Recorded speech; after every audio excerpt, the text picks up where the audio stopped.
based off my weaknesses and also my fatigue. And I do that because my schedule is crazy. And sometimes I feel like shit. I don't sleep sometimes. Unless you're a fucking perfect bodybuilder and we wake up at the same time, eat at the same time. You need the ability to understand how to auto-regulate your training unless you have perfect conditions. Honestly, the trend didn't do anything for me in terms of training or aggression because I was going to the gym and I was just like going through the motions. I'm like, let me just get my set in. It was literally just the way they're taking it is, oh, this dude's just bragging about his shit and his product's not even that good. You're not aware that your product's not that good. You're not aware that you're coming off as an asshole. So if you can master internal and external self-awareness, then you will be able to navigate yourself through this world objectively. My parents, they would work all the time, so I really had no supervision. We didn't have no food in the house. If you want to eat, you had to go work at the restaurant. I hope my employer doesn't see this. I'm a weak fucking man today, and I'm 100% okay with that because I know this is what's required of me, and at least I'm still fucking going. What's the hardest thing that you've ever had to go through? Man, I'm starting off strong. Hardest thing I've ever had to go through? Yeah. I don't know. I think that in every phase of my life, there was a different type of hard. You know what I mean? Like growing up, there was my own set of difficulties. And then, you know, being a teenager, that was its own set. Then when I went to the Marines, you know, I thought that some of that stuff was hard. But then after the Marines, I thought there was shit that was hard there. And then starting my business, that's a different set of hard as well, you know? And I really think it's subjective, man. I don't think there's and anything that I've went through, I kind of, you know, learn from each experience. And so I think hard is subjective, bro, because when I look back at it, it's yeah. I think honestly, besides the physical, you know, I think for physically, I think pushing my body to the limit was in the Marines, definitely. But mentally, I think it's business, you know, because business is fucking brutal, you know. So I think the mental, the physical, and the spiritual, they're all different types of hard, you know. And although like the Marines was difficult physically, mentally it was hard too, but you had people around you to kind of help you, right? Or you looked at someone else next to you and they were suffering just as much as you were, right? And then when I was a kid, right, growing up, I thought that was hard because of my situation, right? I felt bad for myself and, you know, I felt like I was had to prove myself in a certain type of way. But then I look back at all that shit now as an adult, right? I'm doing my business and I'm like, that shit was fucking hard. You know what I mean? You know, just mentally, you know, because there is really no guidance when you're alone and you're trying to start your own business or whatever, right? The clothing brand, the warehouse that we're in right now, you know, that's a different type of hard. So yeah, I think for physically it was the Marines, and then for mentally, it's the business. There's such a huge mental component of it. And then I guess emotionally would just be like,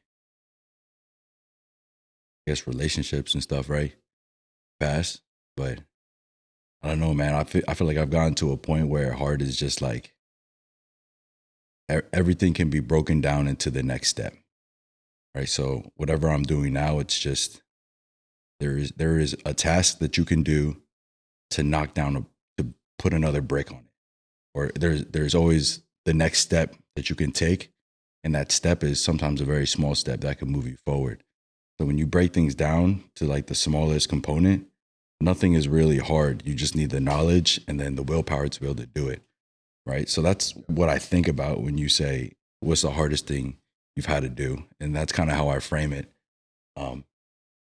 mentally. You know what I'm saying? Yeah. I don't know if that makes sense. No, I don't know if that's too like, no, it's not a direct answer, but yeah, I would say business is the hardest mentally because it's so complex and it's the unknown.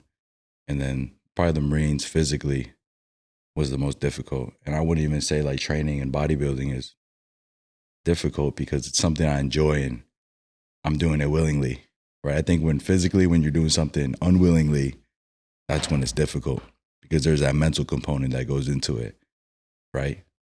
You know, so for example, like when I was in the Marines, you hump like 20 miles with a 100-pound pack on you and shit, and you don't want to be there and shit, right? That I think that's physically hard, you know, versus, you know, loading up a squat bar with 500 pounds and repping that out. Like, I want to be there. I want to do this, you know? Yeah. So, yeah.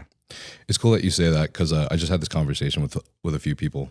And I also had a similar conversation with Jared about what we feel like manifestation means, like what it really is. Like, he doesn't believe in woo-woo shit. He doesn't believe in like it's a magic power.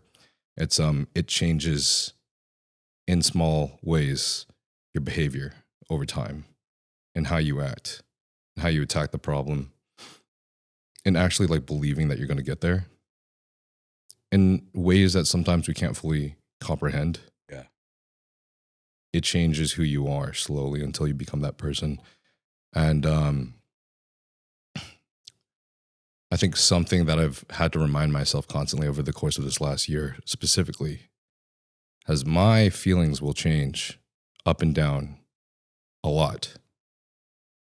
But that doesn't ever matter because if I'm trying to get to this goal, as long as I just take that one step forward, there's no ruminating over it. Yeah. There's no overthinking over it. None of these things help me in moving forward. All that matters is the action and taking the action. Exactly. So just continue to do that, continue to do the motion, and I'm going to get there. Uh-huh. You were talking a little bit about your history and a little bit about your past. And I fucking love watching your reels, bro. Thank you. I love it so Appreciate much. And I feel like through your reels, I've gotten to like know a little bit more about the battles that you've been facing currently. But I feel like there's a lot about your past that I don't know, but I'm super curious about. So if you rewind the tape a little bit, how do you, if I was a fly on the wall, Yeah. tell me a little bit about your childhood. So I would say, so I was born in New York City, right? And my parents are immigrants, right? So my pops, basically kind of like, you know, he came to the States, he was packed into the bottom of a boat, you know, from a city called Fuzhou, right? Fuzhou, that's how you say it, right? And he basically had to come here, you know, basically it's like human trafficking almost, you know? You pay like a fee, but you pay that fee off as like a cook and you work for years in the restaurant to pay off that debt, from what I understand. So that's how he started off. And then later he married Mamani. They came over here and they're just like, they're not like the crazy rich Asians, right? Where they come here, they got fucking money and shit. Yeah. So that was kind of like how I grew up. I grew up in the restaurant. So I watched my mom, my pops, they were always, they were just working, bro, all the time. They're always complaining about money and shit like that. So, and I'm not saying I grew up broke as fuck because I wasn't like fucking, you know, I had food on my table and I had a roof over my head, right? But there was always, money was always an issue. They were always arguing about money, all this shit, right? So I just, you know, and I feel like I was a good kid because my sister, she was kind of like my mother because they were working all the time. So my sister took care of me. She's like 6 years older. So I looked at her like a mother figure, right? And then when she went to, I was like reading books and shit. I go to the library. I play fucking, I go play RuneScape. Yeah. On the fucking, Same dude. on the computer, right? And I would get like books like Harry Potter and like the Goosebumps books or just like, and I would read, you know what I mean, a lot when I was a kid. But then when my sister left to college, I was 12. So then I used to hang out with her a lot, you know. She's like very smart. She's your typical Asian, studious type of girl, right? And she went to college and then it was just me and then my parents, they would work all the time. So I really had no supervision, except I had to go to the restaurant every day to work, also to eat. We didn't have no food in the house. If you want to eat, you had to go work at the restaurant. You know what I mean? So I'd have to go to the restaurant every day. Our Asian parents always be like that, dude. Yeah. So if I didn't go to the restaurant and fucking work, I wouldn't eat, you know what I'm saying? So I'd always go there and I'd work, whether it was like prepping the food, I was answering phone calls, packing shit up, and then later I'll be doing deliveries in the in the car and shit to the customers and shit, right? And so that's how I kind of grew up. But when my sister left, I started hanging around kids on the block, right? And then I was like, money was always like an issue, kind of, so I was like, I had no money, so I would just find other ways to make money, and so that's why I started like making money with the kids on the block and getting into that type of lifestyle, right? Uh, I hope my employer doesn't see this or whatever, but or they fucking fire me because of this. But when I was a kid, I was like, pushing drugs and shit, right?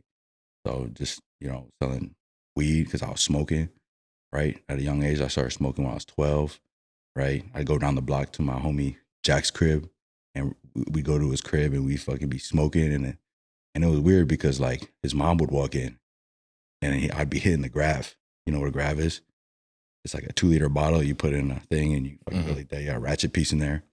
We hit the Grav, and his mom will walk in. I'm like, oh shit, I'm in trouble, And so that's kind of how I started getting introduced to like drugs, and then I started.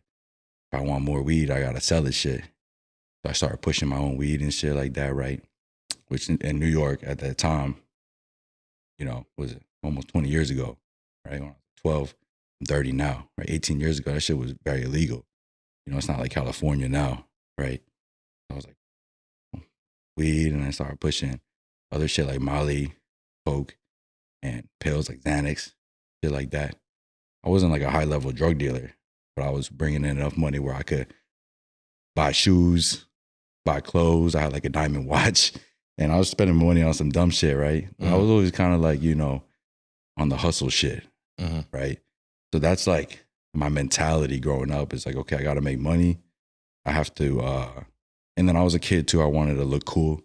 I wanted to fucking have enough. I didn't want to feel less than, because everybody else had other things. I feel like I was also like the only Asian kid in my city, or like in my school. There's only probably like 3-4 Asian kids in my school district, right?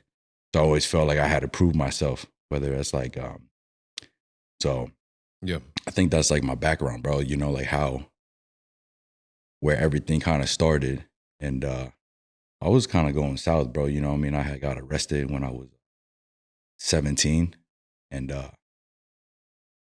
was like, I was about to go to the Marines too, because I was like, a recruiter came up to me, and I remember I was like, because I used to drink a lot too. I used to keep a handle of Georgie because it was very cheap liquor, right? It's like $15 for a handle.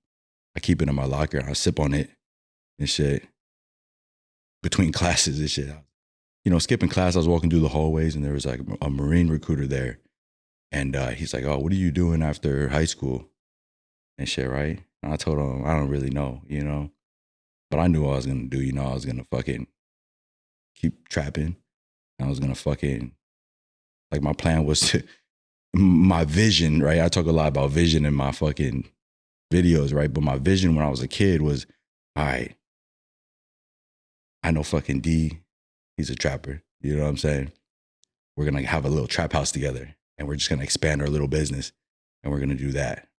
So that was my short-sighted vision of what I was going to do, and that's why, I say the Marines kind of saved me because, I have my pops in my life, but he was working all the time. He wasn't there to really be a father figure. So I looked to the older kids. I always chill with older kids, like 2-3 years older than me, sometimes like 5, 6, 7, 8, 10 years older than me, right? I was chilling with like 30-year-olds sometimes and shit, right?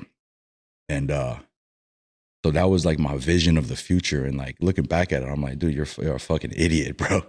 You know what I mean? That's not going to get you nowhere, long term. And there's very few people that can become a fucking Pablo Escobar or fucking, I don't know. You don't usually make it that far in that type of lifestyle, right? Yeah. So that's why I say the Marines saved me, because when I went in there, I learned how to take, I was able to take like my drive kind of, and then turn it into, and discipline it, and turn it into something that was like okay, what it taught me was like, don't lie. You know, don't lie about shit. Don't, because you're always gonna get caught. You know, or it's gonna come out eventually because you can't lie forever unless you're just a habitual liar. You know what I mean? Like be honest, be accountable, right? It taught me like accountability. Like take a responsibility for what you do, and it also told me that because I started, I ended up becoming a sergeant. I was in charge of my fire team and my vehicle. So I was infantry, right? And then I also was cross trained 0313. So we were rolling around in an LAV 25, right? So I had my gunner, my driver. And I started off as, a little bitch, you know what I mean?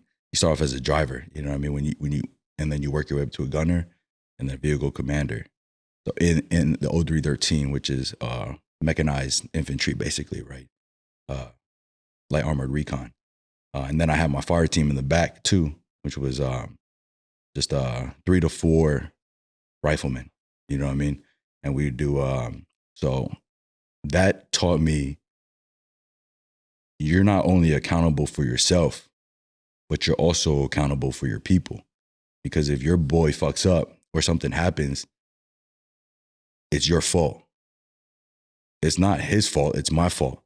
Because I didn't check his gear, I didn't check this. I didn't mentor him good enough. I didn't do my job good enough. And because he fucked up, that's my fault. You know what I'm saying? So it taught me accountability, not just for myself, but it taught me that I'm accountable for the people around me. And that's for my team though. You know what I'm saying? I'm not accountable for some guy that's not part of my team, right? But so that's what it really taught me. Those are all soft skills.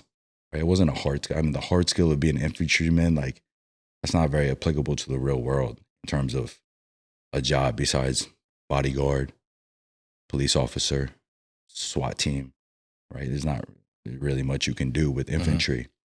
And so in terms of my development, like, I'm it's good that I went through all that because it helped me develop my foundation and my base of the mental, because everything that we have in this world is derived from the mental, is derived from within. And you talked about manifestation, right?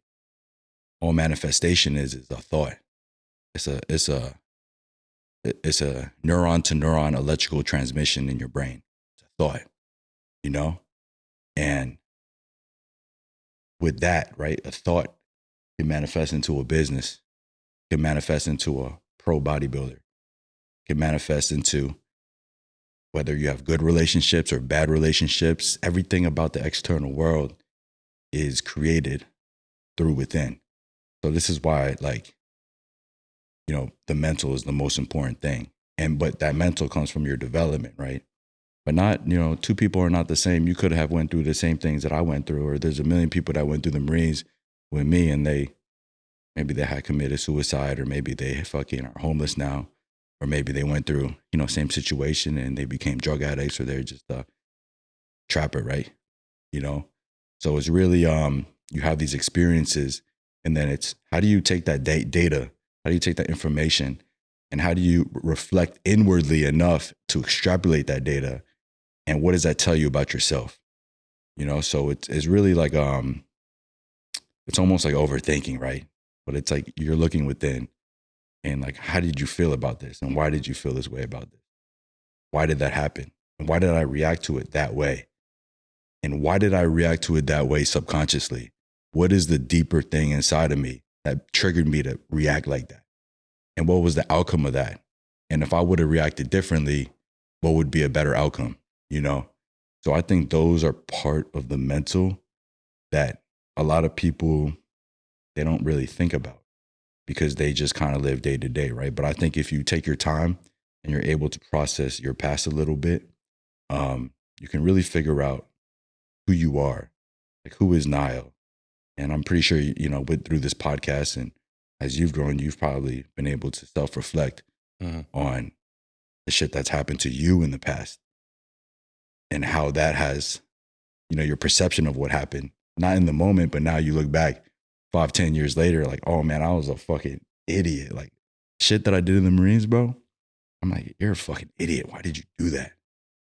You know, the shit that happened to me when I was a kid and the way I reacted emotionally, violently, recklessly, it all stemmed from an inner emotion of insecurity, fear, right? All of those things. So I think that if you can, you know, I'm not saying I'm a fucking master at, you know, extrapolating, I'm not a psychologist or anything, right? But if you can just do your best to be able to, you know, take your time and think about why things happen and try to have some self-reflection about yourself, you become internally aware. You know, there's something called internal self-awareness and external self-awareness. And, you know, there's a study that shows that, you know, only 10% of people are truly self-aware. And you might be, you know, listening to this, or you might be thinking, I think I'm pretty self-aware.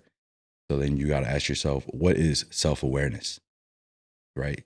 Self-awareness is internal, external. Internal is why am I thinking the way I do? Why did I make that decision? The stuff that we were talking about earlier, right? And if you truly are self-aware internally, you really understand why you do things. And that plays a big role into your vision or what you're trying to create, whether it's bodybuilding. Like, what's your purpose for bodybuilding, bro? Just trying to look good?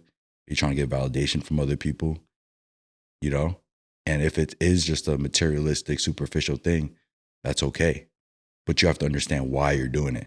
You'll be okay with it too. Morally, you gotta sit right with yourself about that, right? So the things that you do, you should be internally self-aware of your motive behind it. Otherwise, you go to a job that pays you $100K a year, but you're actually miserable, but you convince yourself that it's a $100K job a year, but it doesn't fulfill you. It doesn't fucking fill your deepest desires and the shit inside here, right? Or your relationship. Like, why did you get into that relationship with that girl? Is it because you just wanted pussy? Just because she had a fat ass, she had a pretty face? Or you actually like enjoy being with that person? Or you like the status of this girl being pretty and then you're willing to take shit? Or she's a total bitch and she tells you how to do or how to act and you're just a fucking little bitch. You know what I mean? And she controls your life. So this is like self-awareness. Like, you have to ask yourself these questions. And then external self-awareness is the way I act in this world and the way I think that I am being perceived in my head to the people around me. Is that actually how people perceive me? Right? And if you can be someone and act yourself and know how you're being perceived to the rest of the world, like a business meeting, right? If you're in a business meeting and you're trying to be this person and you're trying to, how do I say this? Like, you're trying to,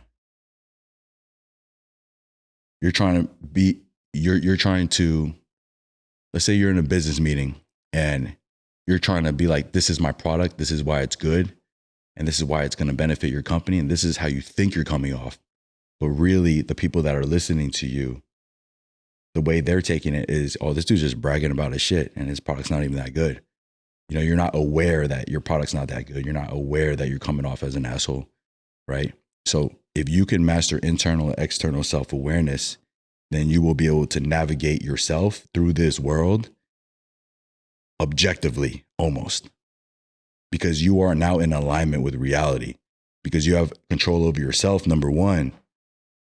So now you're acting right? You're actually doing things that are in alignment with yourself. And then when you go and you try to manifest things in the real world, your business, bodybuilding, whatever, you know, the way you speak to people, now you're being perceived authentically because you know exactly what you want and people can feel that from you, you know? So that's true alignment. And that's what I think that's the basis of the foundation of what manifestation is, the vision, right? It's, yeah, that's really, I think that's the foundation, bro. So when you talk about like your upbringing or how that affected you, I think that everyone can have a good or bad upbringing. You got millionaire babies, right? You know, but they have good internal, external self-awareness. Where you come from doesn't really matter. It's how do you perceive your situation? And do you know where you're at, you know? like a Nepo baby, right? A Nepo baby, they could be extremely successful. Some of them turn into drug addicts and they're total fucking, you know what I mean? They don't do shit with their lives. It's because it all comes down to self-perception and the way they perceive themselves and how they navigate through the world. You know, they might have a sense of entitlement and they don't actually understand that they do. You know, they're not aware of that. That's just who they are. And they act based off that, and they're not aware that externally they just look entitled, you know? So, yeah, I think that's just the psychology of, well, my opinion, I guess. Not. Yeah. It's based off a study, right? But that's my opinion of how you can navigate through the world using your traumas, I guess. Yeah. Using your past and your background. What's up, homies? I'm back at my new place now in Vegas, and we just came out with some new shirts for the Trensparent merch. None of the basic shit. Now we got some new sick styles, a little bit of a metal and rock inspired, some other shit, you know, and then also a bunch of new colors. So you guys want to check that out on the site? That's www.icons, spelled AYKONS, icons.com/Nile. That'll automatically apply the Nile discount code and get you right to the site where we have the new designs up. And some of the stuff like the cutoff are 380 GSM French terry cotton. So pretty high quality stuff that were helped design by my boy Dion, one of my best friends in the world. This is the guy that he and I went through a lot in life in the last decade as our best friend Ryan passed away, and I'm really happy that I got to do this with him. But anyways, this is out. So if you guys ever need anything or you have any complaints, I'm fucking here. Just let me know. Let's ride this shit out and grab life by the balls, baby. Peace. I think the nice thing about the external awareness is that you'll have people tell you how you're coming off sometimes. Yeah. But at that point, it's about how you filter out what is constructive and real. Yeah. And what isn't. But for the internal, I think there's a lot of people that struggle to have any clue that some of it still exists, that they're not aware of. I think that it's easy to fall into the trap of feeling like, especially if you've done some of the work or you're aware of your childhood, that you know. But sometimes you don't know what you don't know. And some new things can come up whenever you actually do digging. Yeah. And I think there's a lot of people that avoid that. Yeah. Because it's work, bro. You got to put the mirror up to yourself, and that's hard. You know, how many people, you know, I talk to, you know, people and I always ask them like these questions, and most of the time the answer is like, oh, I don't really thought about it.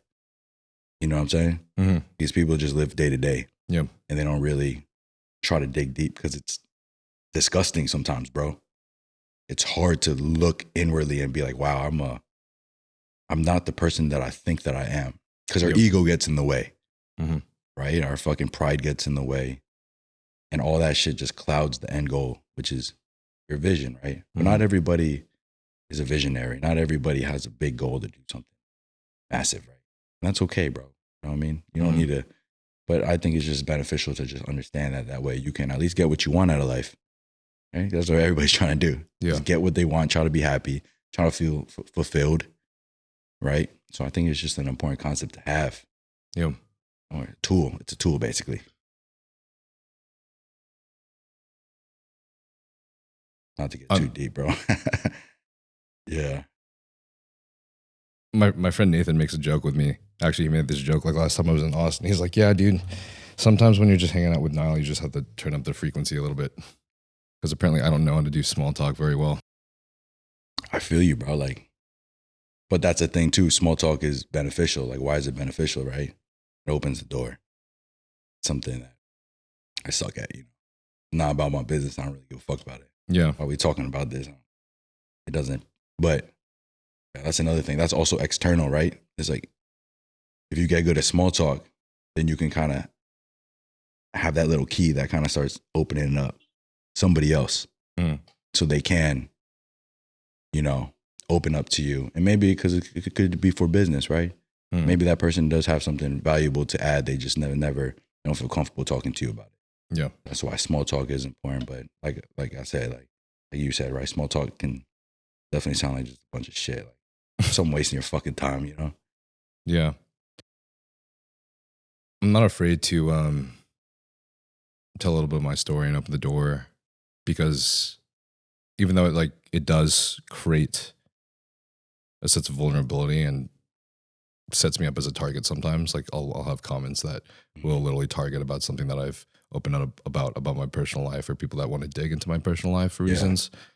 How does that feel, bro?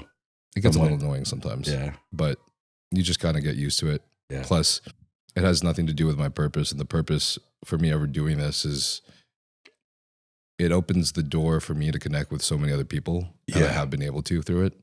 And that's what I care about, you know? Yeah. Not the others.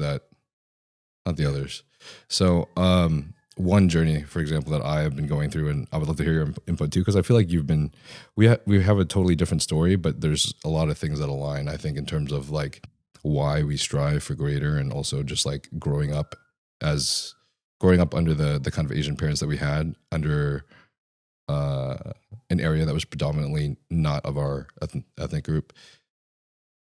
I've been learning recently too, by just diving deep, that I always thought that my issues and the things that I went through as a kid with my own mother didn't really affect me in relationships. Like I didn't change in relationships. Like I still acted how I felt like a man should. Yeah. And I think I was lucky to have a father I look up to in order to have that example. But now that I've done a lot of intentional digging, and not everybody has to go to therapy, though there's a lot of people that avoid that, and likely also just avoid diving into themselves as well. You can still figure things out by talking to people that you're close with, for example. But I found out that even if I know how I want to act in a relationship because I have good examples, emotionally, certain things cause me extreme disarray. Yeah. And what? it causes me to be in a place where I'm so emotionally compromised that I know that the logic response that I would normally want to have is almost invisible to me. It's like uncontrollable. It's crazy, dude. Yeah. It's crazy because it's like if I take a step back, or if I like say got to a place where I detach myself later on, like months down the road, and I look back and I'd know exactly what to do. Or if I talk to my friends, they would say exactly to me what I would say to them in a situation if they were in the same place. Yeah. But when it's me, I can't see it. It doesn't matter. Like I'm what? fucking clouded to it, man. What's a situation? A concept. Doesn't have to be a situation, but so I was joking with my friends about this too, and I'm gonna be real with everybody. Like, I don't feel like I really have any places where I feel like I have a lot of problems in the world in terms of like my career space moving forward, my friendships with my boys and everything. Like I've had a lot of people really close to me pass away, and that's been really hard. But I've been able to navigate that space pretty damn well. Yeah. And I think that's because I've always been alone, and I see the fact that I even had my boys to begin with as the biggest blessing in the world, because I didn't have them when I was younger. I had nobody. I just wasn't allowed to have people, and I didn't have siblings, etc. Yeah. You're only child? I'm an only child. Yeah. All I did actually was I just fucking broke into the office room, hacked into the computer by like filming my parents putting in the password, and I just played RuneScape at night. That was how I talked to people through the fucking chat. You know, RuneScape. No, don't have that to list here. That's funny, dog. You know, side note, bro. RuneScape was a dope game because that shit taught you how to grind, bro. Yeah. You know what I mean? Oh, Yeah. Use a pickaxe to fucking mine an ore. You gotta fill up your inventory, 28 pieces max. You gotta run to the bank, drop it off. And then it taught you how to like create equity from that by forging it into a sword and then selling that bitch, or alchemy, and you turn it into money. And now you get your fucking money skills up. So like RuneScape low key was like a digital training ground for understanding what is sweat equity? How do you create that? You know what I mean? Going busting your ass to get the raw material, right? And then reselling it, you know? So that's like, that's some nerdy ass shit, bro. But I love that shit. When I was a kid, I would play the fuck out of that game. I fucking loved it, dude. Yeah. But the amount of fucking hours I put into that shit, dude, I could have owned a fucking amazing business by now. Yeah. It's okay. Instead, I got a level 118 and I got like 99 strength, but that's cool. That's dope. Yeah, so you were asking like an example from me. Yeah. Just straight up would be my issues is that I still struggle to find that emotional stability and attack my relationships with a proper reactiveness and logical response that I know I should have. Yeah. Whenever something happens in disarray. Dude, it sounds like we got gunshots here, dude. Yeah, it's a war zone out here, G. We in the hood, baby. No, I'm just playing. This is a good part of the San Pedro. Like, for example, when there's like a pulling away and there's just silence. Yeah. But without any communication. Mm-hmm. That reminds me of when, if I ever like came up short in how I performed or I did something wrong, my mom would immediately ignore me. Yeah.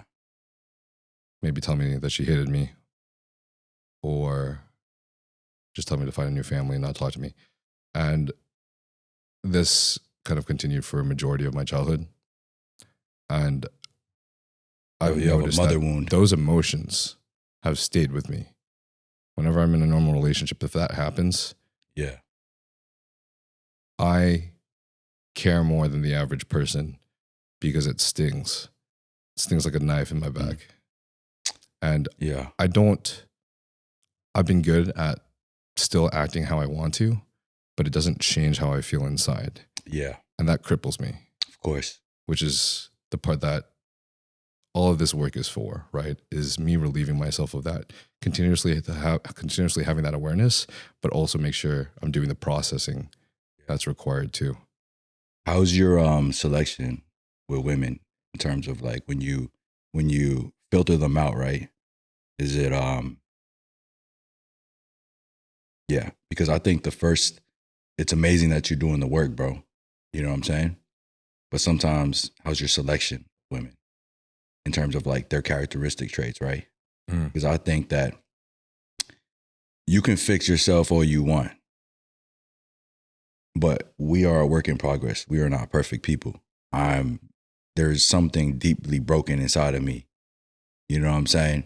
But it's, I've put in a lot of work, but there are some things that are inside of me that I know that are almost like a very specific species of dog, right? Like a pit bull. You can train a pit bull to be friendly, to be the best house dog, but there's something in that pit bull that's still a dog. You know what I'm saying? Yeah. There's something inside of you that I'm not saying it's unreversible, right?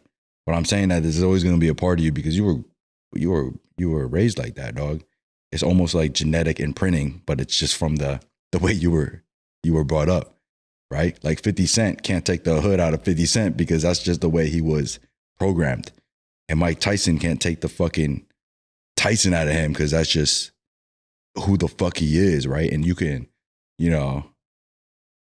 and obviously those two people have like a lot of growth, right? Mm-hmm. Right?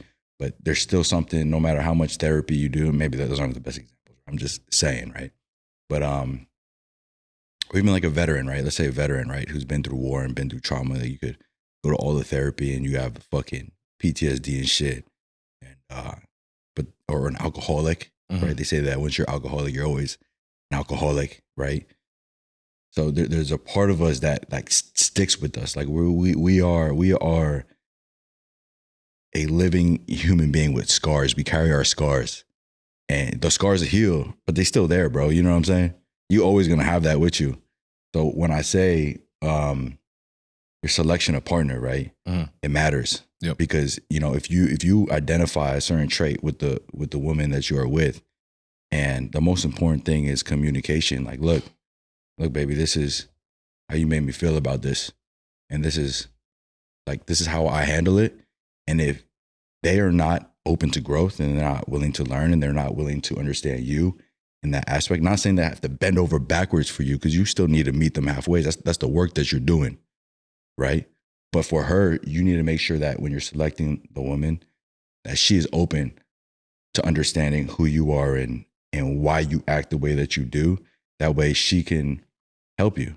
You know what I'm saying? Because look, you can carry the whole world on your shoulders, bro. But what makes a good partnership is a partnership. It's not you in the boat, and now you got someone in the back and you're rowing the whole fucking boat, dog. And if she's out there fucking making holes in the back and you got a weak spot in the boat, and it's just the weak spot in the boat, right? It's just that's how the boat was made, right? Like certain cars, they got transmission issues. That's just the way it was structurally built and engineered. You got some bitch in the back and she's just fucking tapping away at that, you know? You need to get a different girl in there that, you know, stays away from there or kind of helps mend that issue. You know, I'm not saying that she should be a therapist because she shouldn't, but she should be self-aware enough and help you. But it's up to you to communicate that to her. And that communication needs to be immediate. You know what I mean? As soon as that happens, immediate check, you know? Hey, baby. Or when your emotions are in check. Don't do it right there when you're fucking, like you said, uncontrolled, right? But then you got to do that shit like when you're, hey, look, this is what happened. This is what happened. This is how I felt about it. And I need you to do this for me because X, Y, and Z, you know? And so I think it's not necessarily like, yeah, you do the work, but then you also have to have that communication back and forth to make a relationship work. It's two people, bro. It's not just you, Niall. You know what I'm saying? You can't carry the boat all by yourself. Like you got certain things about you that, you know, it's going to be very difficult for you to change. And you know, your partner is everything in terms of, if you just fucking around, you got rotation and you're not really committed, then who gives a fuck, right? Drop that bitch, fucking find a new one. You're just fucking around. But if you're actually serious about finding a girl that you're trying to build with, you're trying to develop with, and she's the one, then you need to identify, you need to filter out that person. You know, just like your network of friends, right? You don't want to be around a bum ass fucking network of people that's just gonna bring you down. If you own real estate, right? What do? You screen your tenants, right? You get their fucking credit checked. You look at their bank history. You pull that shit up. You look if they're fucking, you know, you scope them out, right? So I think that's really the most important part about what you said, right? Is, yeah, like, I can tell you've been putting in the work, bro, you know what I mean? But then also, how's your selection? Right? How do you, you know, can you take the fucking, you know, you have a fucking crackhead move into your house, there's always going to be a crackhead. You can't help them. Yep. You know what I mean? Yeah. We'll go over this real quick so you can stop interviewing me and I can go back to interviewing you, dude. But it's just so a lot of people also have a better handle on. It's kind of funny. I had this exact same conversation with Mike Sommerfeld, and you know, second place at Classic Olympia. Yeah, Mike the Badass. Yeah, he's a good dude. Even though a lot of Brazilians don't think so, but he told me that and I don't mean this in any type of way, and this is just like, because there's so many good people out there, and there's also so many people that aren't in the situation. I know that the words can be triggering, but he was stating that back in the past, he realized that he always wanted to help the person that he was seeing, because it gave him a sort of validation. It gave him a feeling of like he was doing something. Yeah. You know, it gave him a good feeling. Yeah. And he realized that he continued to be in the exact same cycle of wanting to fix or help the person he was seeing. Yeah. But that realized then that every time he ended up in a new relationship, it was someone that just had something that was broken, that wasn't working on it themselves. And he was trying to fix it, but he can't. Yeah. He can't. It's their job. And he realized when he took himself out of that cycle, that's when Shan, his current partner, came into his life. And they're a fucking force together, dude. It's so sick. Kind of like you guys, honestly. And something that I've only been learning in the last couple of years or so, that I've had some kind of awareness of, but I didn't know exactly what is, I give my heart way too easily as soon as this person gives me and fills the void that I've been missing. And that void for me is physical touch, words of affirmation, being there for me emotionally in the way that my mom wasn't. Yeah. Or that my family wasn't. Yeah. That makes me feel something I can't explain. Yeah. makes you feel secure. And the problem is, that's why a lot of people, not just me, but a lot of people for different reasons, sometimes they have a trauma from like another relationship. It's not from their childhood or something else. Yeah. A lot of people, it's important for them to focus on being really comfortable being alone. The longer you can feel comfortable just being alone is when people come into your life and you can filter out whether or not they'll truly be an asset long term, or if you're just trying to, or if you're jumping into it because they're feeling something and then you haven't been able to suss out just what else do they actually contribute. Yeah. Are they just there for you to feel better about your life right now? You said it perfectly, bro. You know, you fill the void. Yeah. A lot of people just trying to fill the void. Yeah. You said earlier that you have something that's broken. Yeah. Do you mind me asking what specifically you feel like that is? Yeah, just like obviously like but like insecurity, right? Insecurity is in, when I say insecurity, I don't mean I don't feel confident about myself. I say insecurity as in I don't feel where I want to be. And because I don't feel like where I want to be, I feel unstable. That's instability, right? But that's a cycle that always is perpetually pushed. And whenever I get to a certain destination, I'm supposed to feel like I win, but I just feel like I'm not. So the fucking standard keeps moving, and I always just feel like under. You know what I mean? I'm always looking up and being like, well, I gotta climb this higher. And I ain't there yet, you know? And it's just constant. You know what I'm saying? Mm-hmm. And that probably comes from, like you said, right? Childhood, whatever, right? And I could go into it, but I'm fucking yap for 30 minutes about that shit. Yeah. But yeah, it's just, I feel like that's one, right? It's just not feeling insecure about not being good enough. And I don't try to compare I do compare myself to other people, right? But I compare myself to people that, you know, have done really great things, right? Like I might compare myself to you and be like, well, damn, I was a pro, dog. That's like one element about Nile that I fucking really want. So I'll be like, damn, that's the goalpost, bro. Or I look at like businessmen like Alex Ramosi or Andy Frisella or CEO of NVIDIA, right?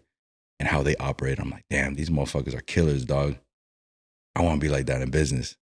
So like, that's kind of who I compare myself to in terms of comparison. But I mean, it's a double-edged sword because you need that because it gives you that motivation. It gives you that fire. It gives you that drive. It gives you that, this is where I need to be. That's who I look up to. Mm-hmm. Or at least not that person, but those characteristics. Like I really admire this person's tenacity and ability to grind.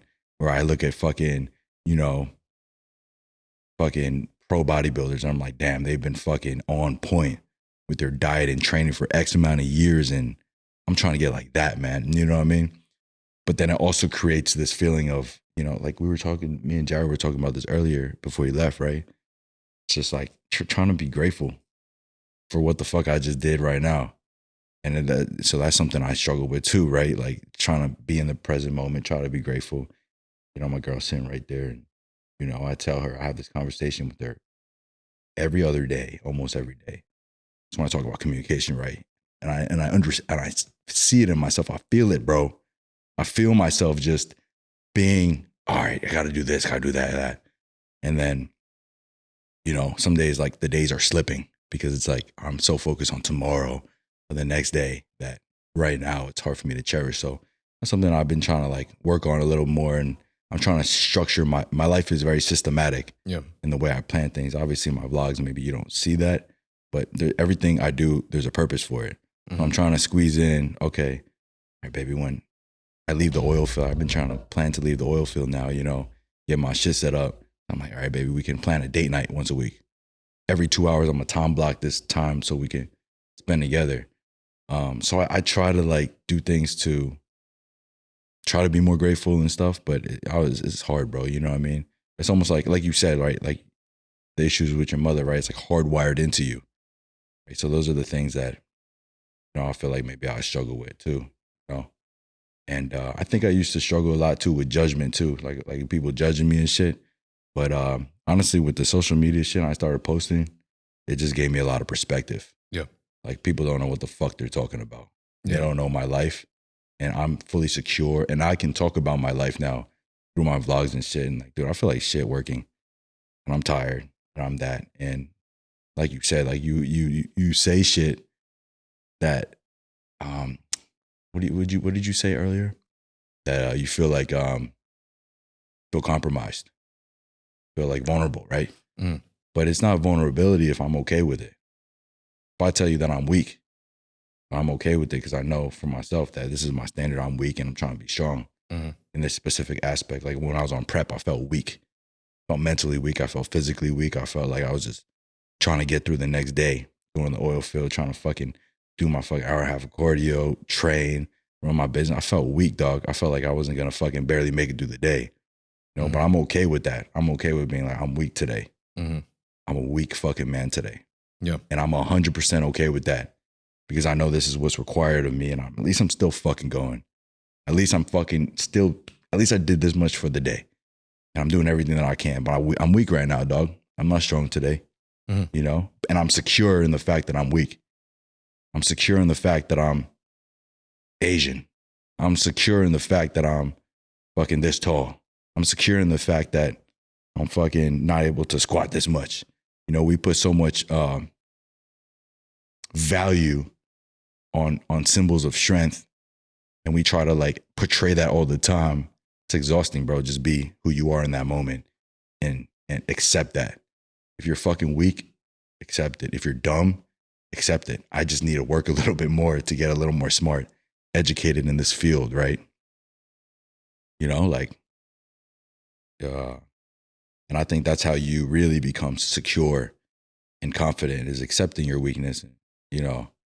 And when you accept it and you're not like trying to become strong, you're weak and you're not masquerading as strong. You just accept the fact that you're weak and you're trying to get stronger. That's powerful because now you're no longer a facade.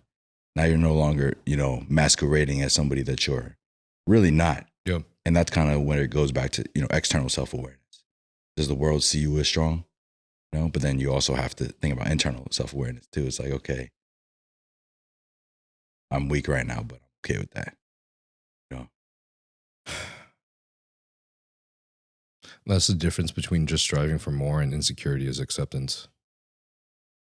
And I think it's the most powerful thing, honestly, that we can do. It's just a fucking hard muscle to exercise. Yeah. But once it's clicked a few times, you know, it gets a little easier. Yeah. It gets a little easier. The acceptance part with my family was probably the biggest thing for me. The problem with that and the way I attacked that wasn't healthy. For me, it was distance. It wasn't processing and feeling. It was escaping. Yeah. But the way that I was able to attack my best friend passing away, and then my next close friend passing away, and then Joe passing away, and then Liv passing away, each time it was always hard. But I think having the opportunity to see it as a blessing and then exercising that acceptance is what makes me feel like I can still live on and still make friendships without being scared that they're going to just disappear. Yeah. You know? I want to ask you, because the reason why I am the same as you, and I have trouble being present still, which was one of the great reasons why I love this podcast, is this is the only thing that I have in life that truly forces me to be absolutely 100% present for 2 to 3 hours, which has been phenomenal at my own personal growth.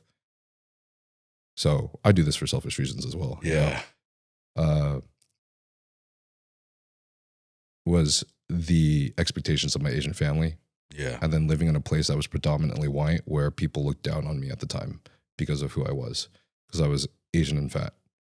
They would like make fun of my eyes. They would call me a chink. Yeah. There's a ton of different stuff, you know? And I think that always made me feel like I needed to set the bar and meet a certain expectation in order for me to fit in anywhere at all.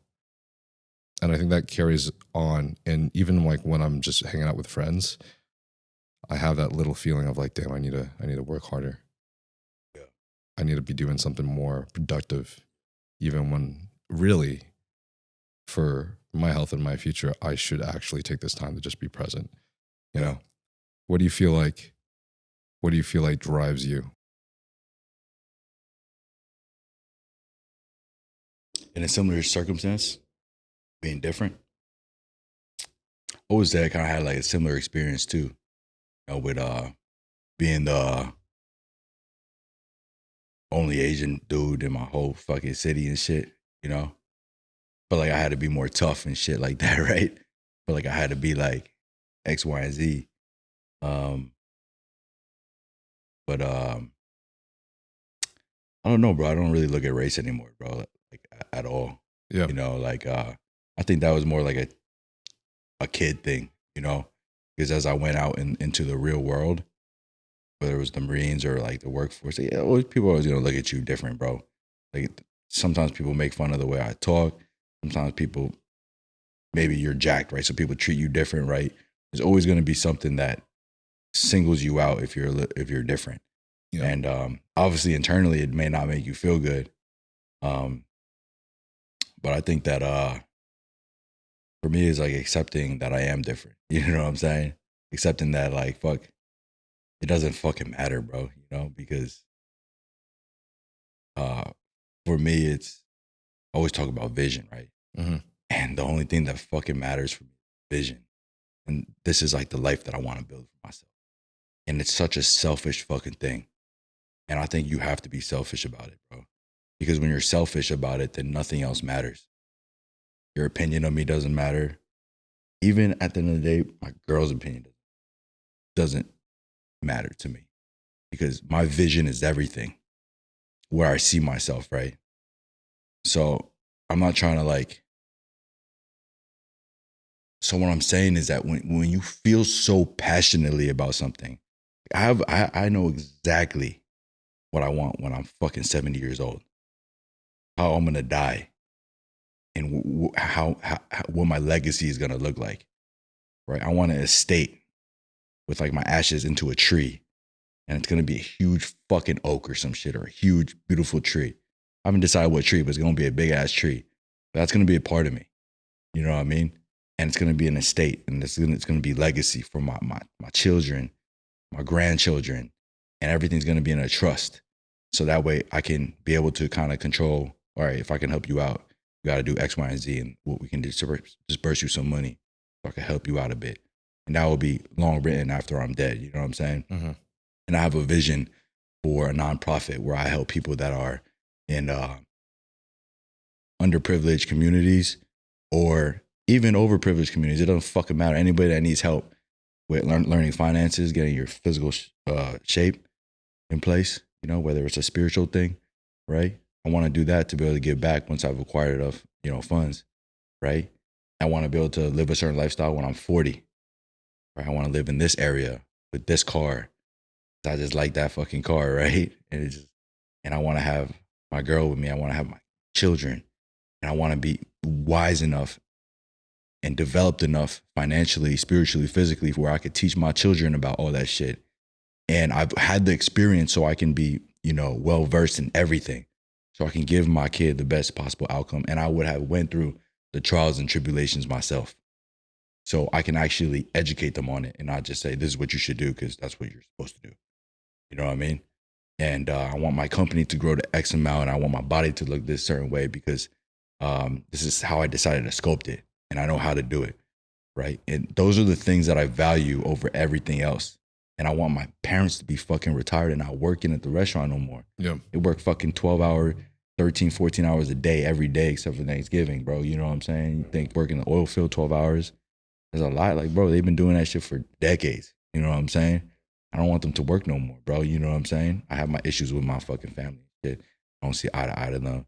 I don't have my own conflicts and shit. But at the end of the day, I still love them. I still care about them. I want them to be taken care of. I don't want them to have to work no more. It's the exact same. Yeah. So I still love them. You know what I'm saying? Yeah. And so that's what's important to me. And when you value that shit over everything else, fuck the next dude. Fuck that dude. Fuck what he has to say. You know what I mean? Fuck that dude. Fuck that dude. Fuck everything else. Like, this is what matters.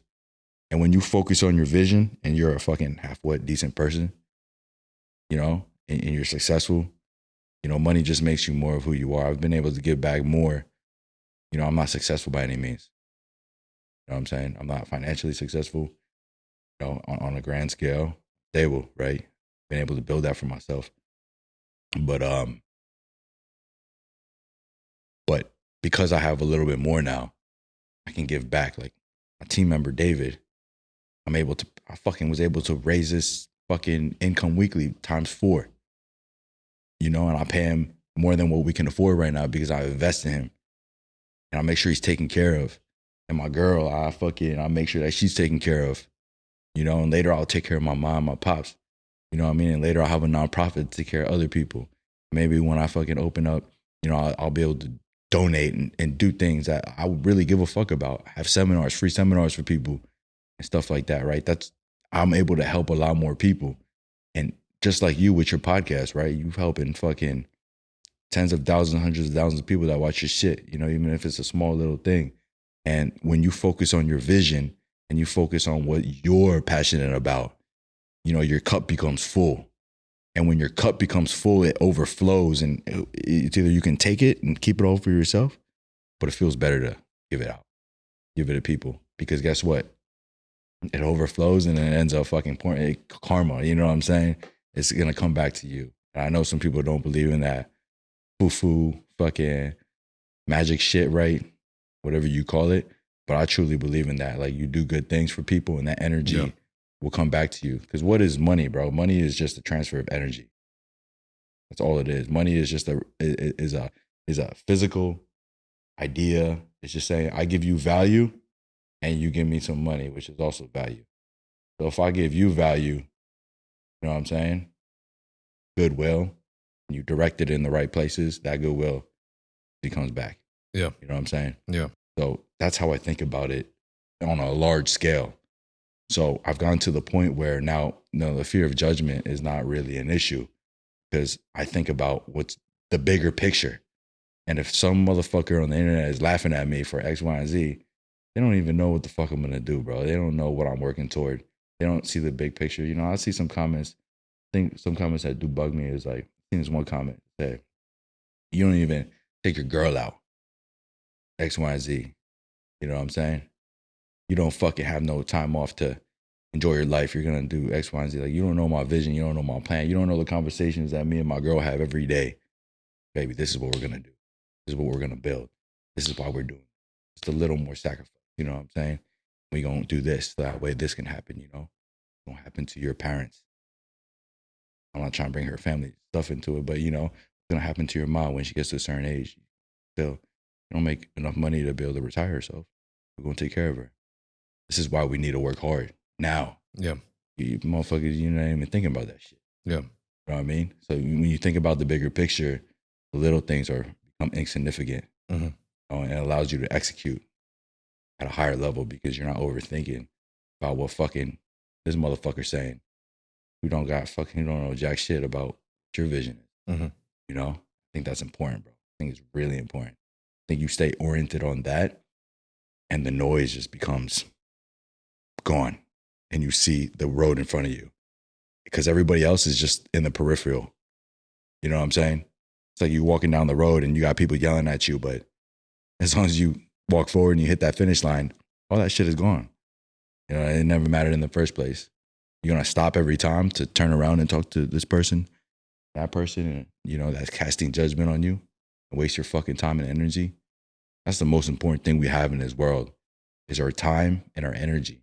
Why, I appreciate coming out here, bro. You know what I mean? You spend your time and your energy to come out here. You know what I mean? You know, hopefully I'm not wasting it. You know, because that shit is that's the only thing we got. Time. In this world, you can't buy time. That's the only thing you can't buy in this life. Time and our health. Once it's gone, it's gone. You can even buy your health, honestly, with peptides and this fucking cancer treatment or, you know, X, Y, and Z, but you can't buy time back. No way you can buy time back. It's gone. Time in. Yeah. Something you said, actually, quick disclaimer, by the way. My mom did everything she could. Yeah. And in the end, I love her for that.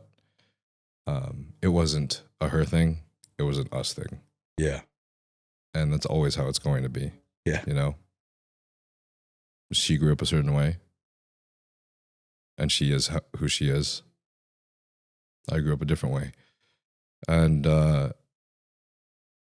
doing things that I wasn't comfortable 10 years ago, but that I make the effort now because I feel like it's right, and rekindling things with them and visiting them has been bringing me a lot of peace, and I know it will continue to.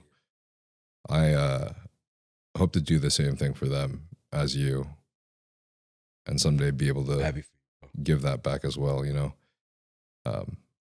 It's just been a very long journey. Hard, man. How was this bodybuilding show for you?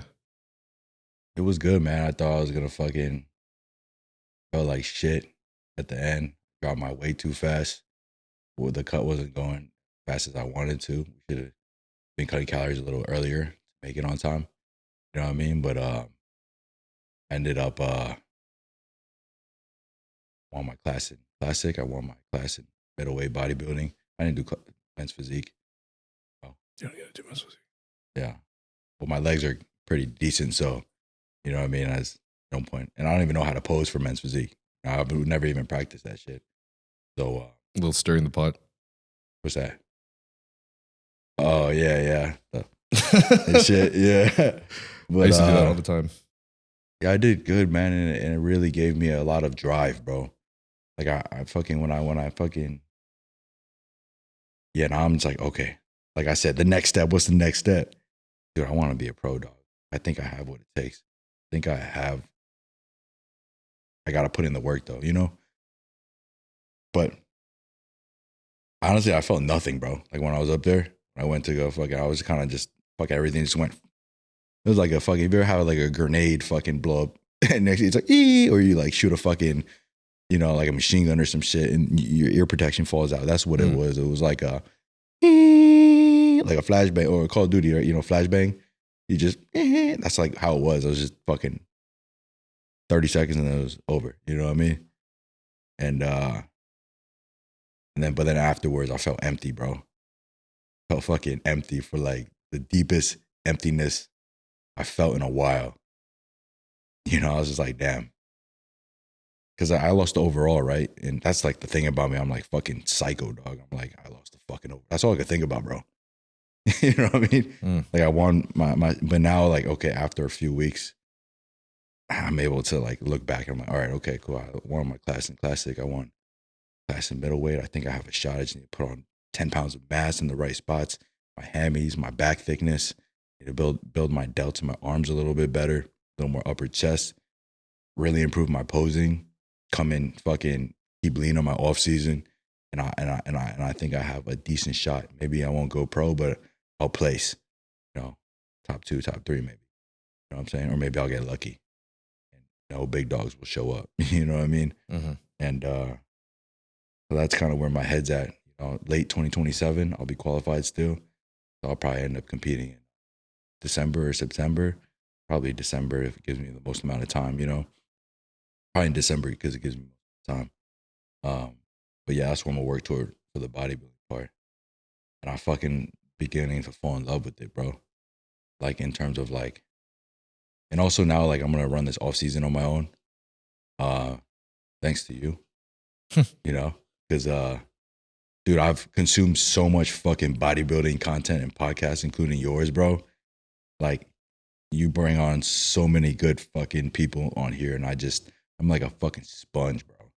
I just sit there and I just like absorb it all, and then I like compare different, like, you know, every coach has a different, you know, the way they do things, and it's like MMA, right? You take the best out of both of them, and then you kind of, and I'm coaching too. I only do lifestyle people, right?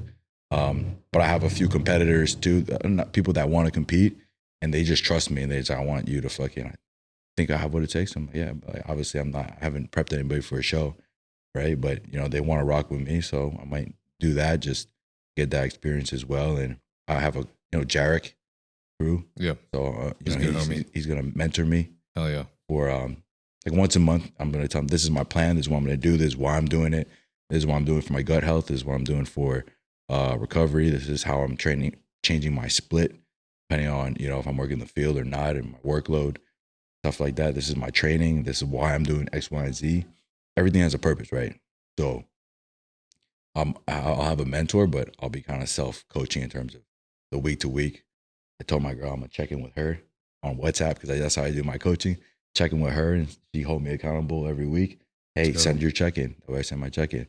Get my quarterly blood work done.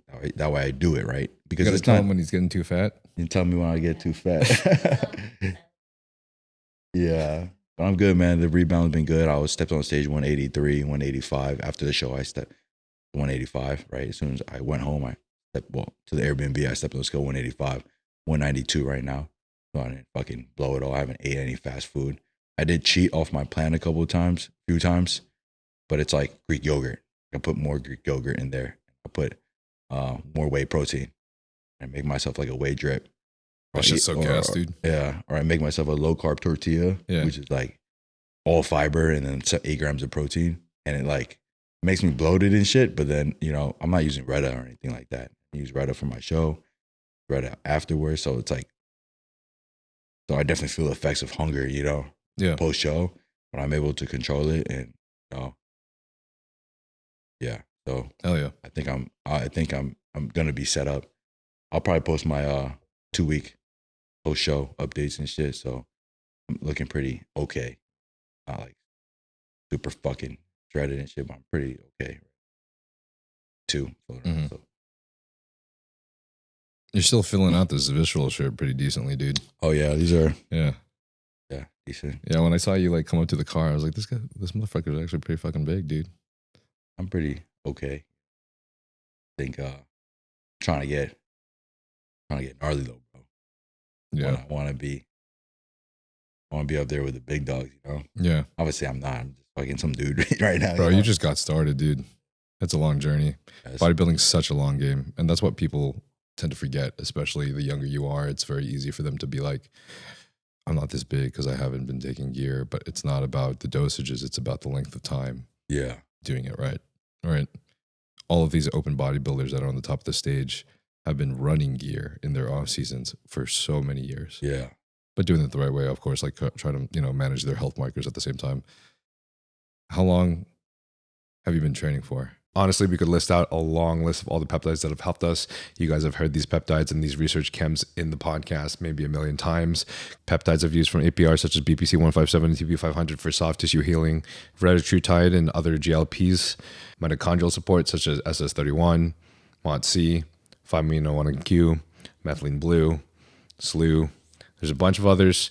Obviously, the list goes on and on. One of my favorite things, though, that I've been utilizing, such as during my last prep, that has allowed my blood work to come basically pristine, aside from slightly elevated liver enzymes at about 60 and 130 1 week after the show. And this is after a leg day because my dumbass doesn't want to skip a training day. These are probably the things that I think are the most important. So this includes like your injectable glutathione, injectable or even just normal NAC, liposoluble glutathione, GI aids such as oral BPC, oral TB, KPV. A lot of these things have probably been very substantial in reducing oxidative stress and keeping all my blood markers down, and thus keeping me as basically healthy as fucking possible that you can be while you're bodybuilding. So I couldn't be more thankful to Mike for literally showing me the ropes and also providing me with all of these things. Even the compounded supplements that he creates for blood pressure and reducing oxidative stress on all your organs, including your cardiovascular system, your liver and your kidneys. All of these that he creates have been very substantial, honestly. So you can find any of these at his site, aprhealthsolutions.com, and he has offered me a code Nile for you guys to use, which will offer you a 15% discount off of all of that as well. If you guys end up using those and you like him, please let me know. Shoot in a comment, just give me a DM or something, and if you ever have any problems or any questions, I'll be here too. This is a community for me, even though I don't have a fucking Discord because I'm lazy as shit, but I fucking should make one. So love you guys, and Keep training hard. So I was like, started like lifting little dumbbells and shit when I was like 6 or 7. Just like the dumbbells I had in my crib, you know? Then I started training when I was like, I went to this gym called Survival Gym. I was like this bodybuilder lady. Like, but I was just like doing random bro shit, you know? But then I was also like drinking and doing drugs at the same time. So I never made no progress, you know, like at all. I didn't know how to eat. So it was really like when I was 18, I was going consistently too. I was like going 4, 5 days a week. That was consistent to me as a teenager, you know? Yeah. But then when I was like in the Marines, you know, I showed up to the fleet and I was like 140 pounds. Not that tall, bro. You know what I'm saying? I'm like fucking 5'7" and a half, you know what I'm saying? Yeah. So I was just like, damn, there's some like corn-fed Southern boys. Oh yeah. 6'2", 200 and fucking 20, 30 pounds. They already been in a fleet for a minute. And I'm just like, damn, these motherfuckers are big.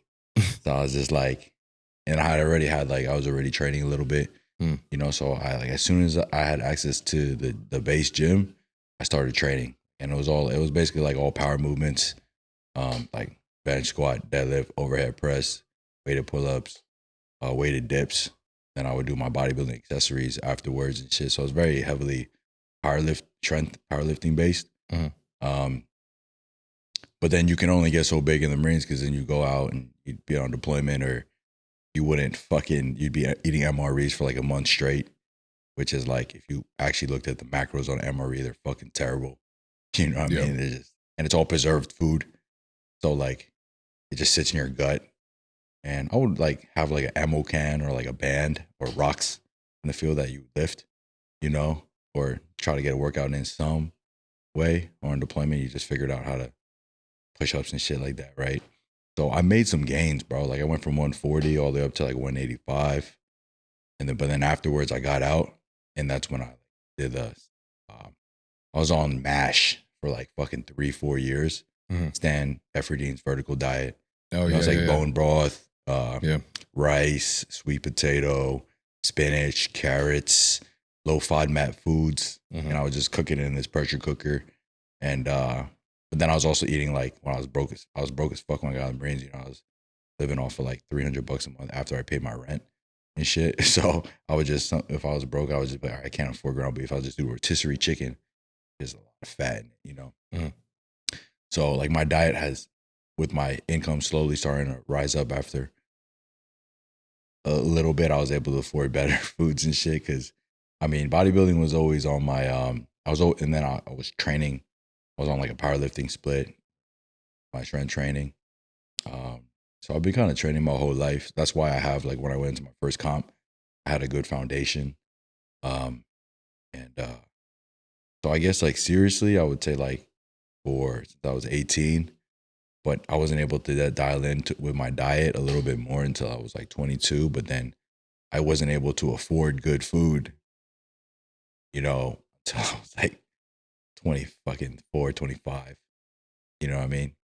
25 years old, basically. And then I was able to dial in more. And then I started getting into the bodybuilding shit and really being, you know, disciplined with my diet, maybe until like 3 years ago, you know, in terms of like, okay, I can afford the food and be consistent with it, you know, because I was never a type of dude that was like, all right, I'm going to spend all my money on bodybuilding because I have my, you know, things that I'm trying to build, try to buy my house, try to build my ADU, I try to invest in things that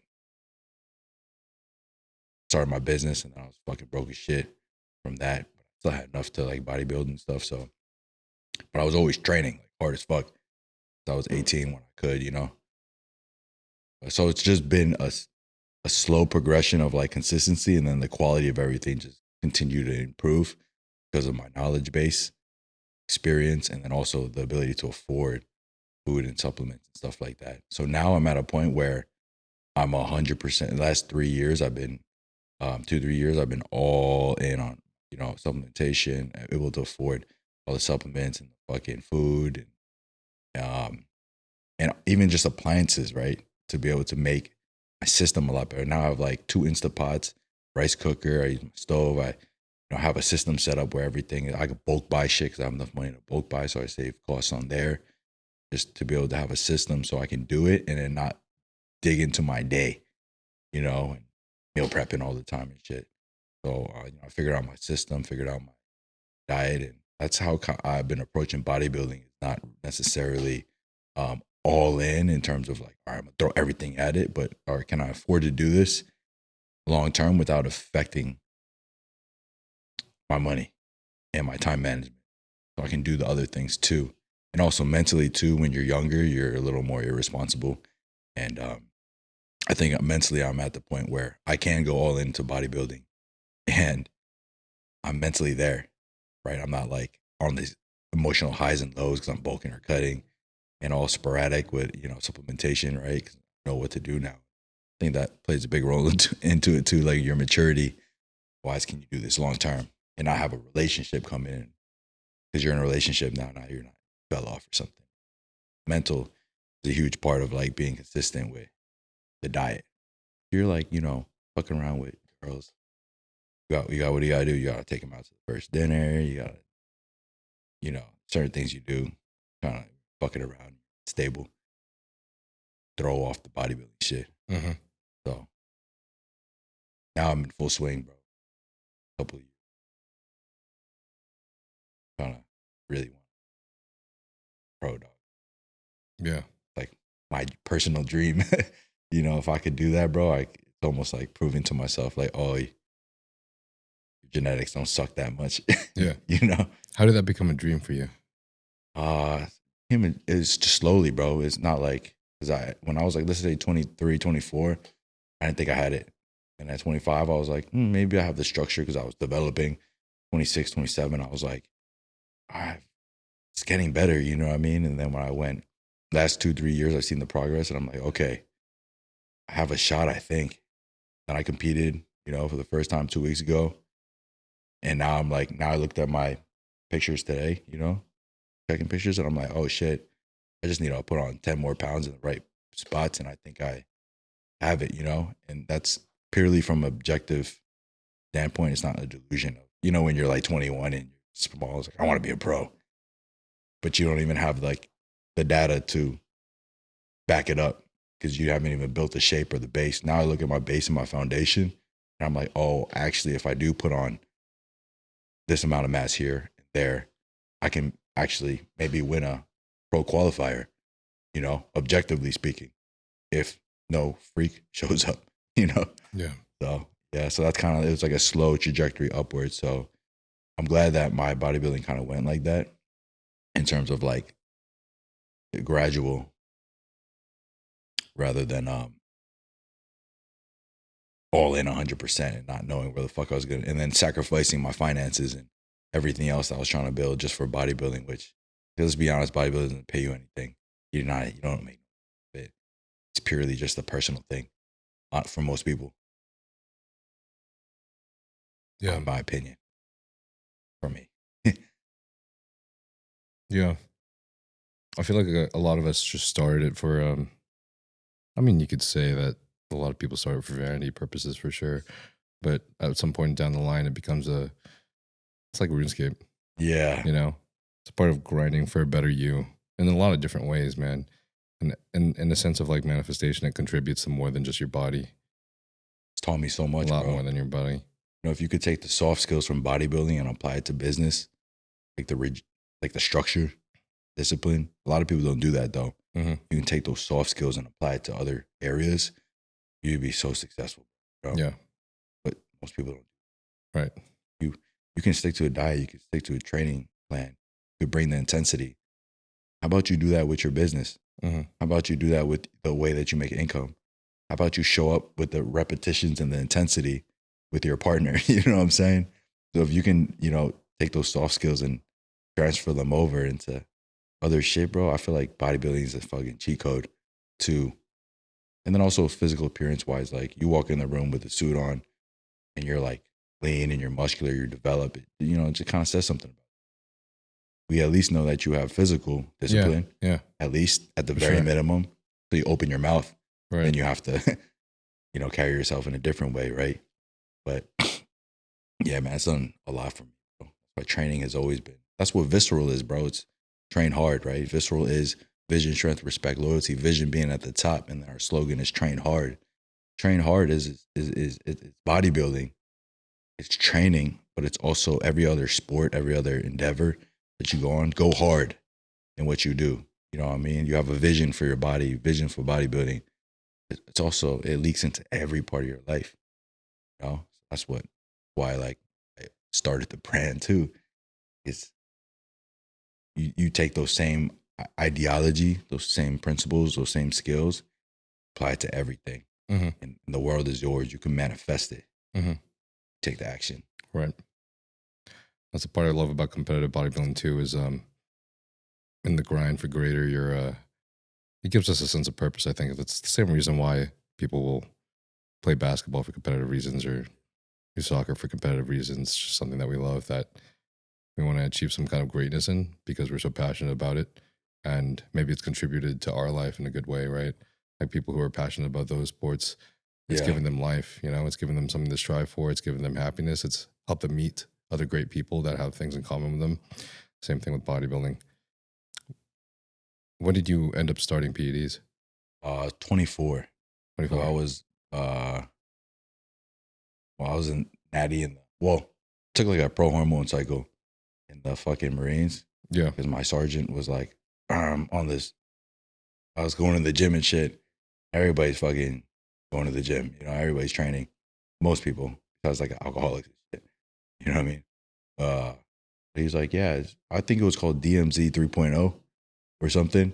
And it just made me all watery and bloated and shit. I don't know what the fuck it was really. I was just like, oh, okay, it's going to get me big.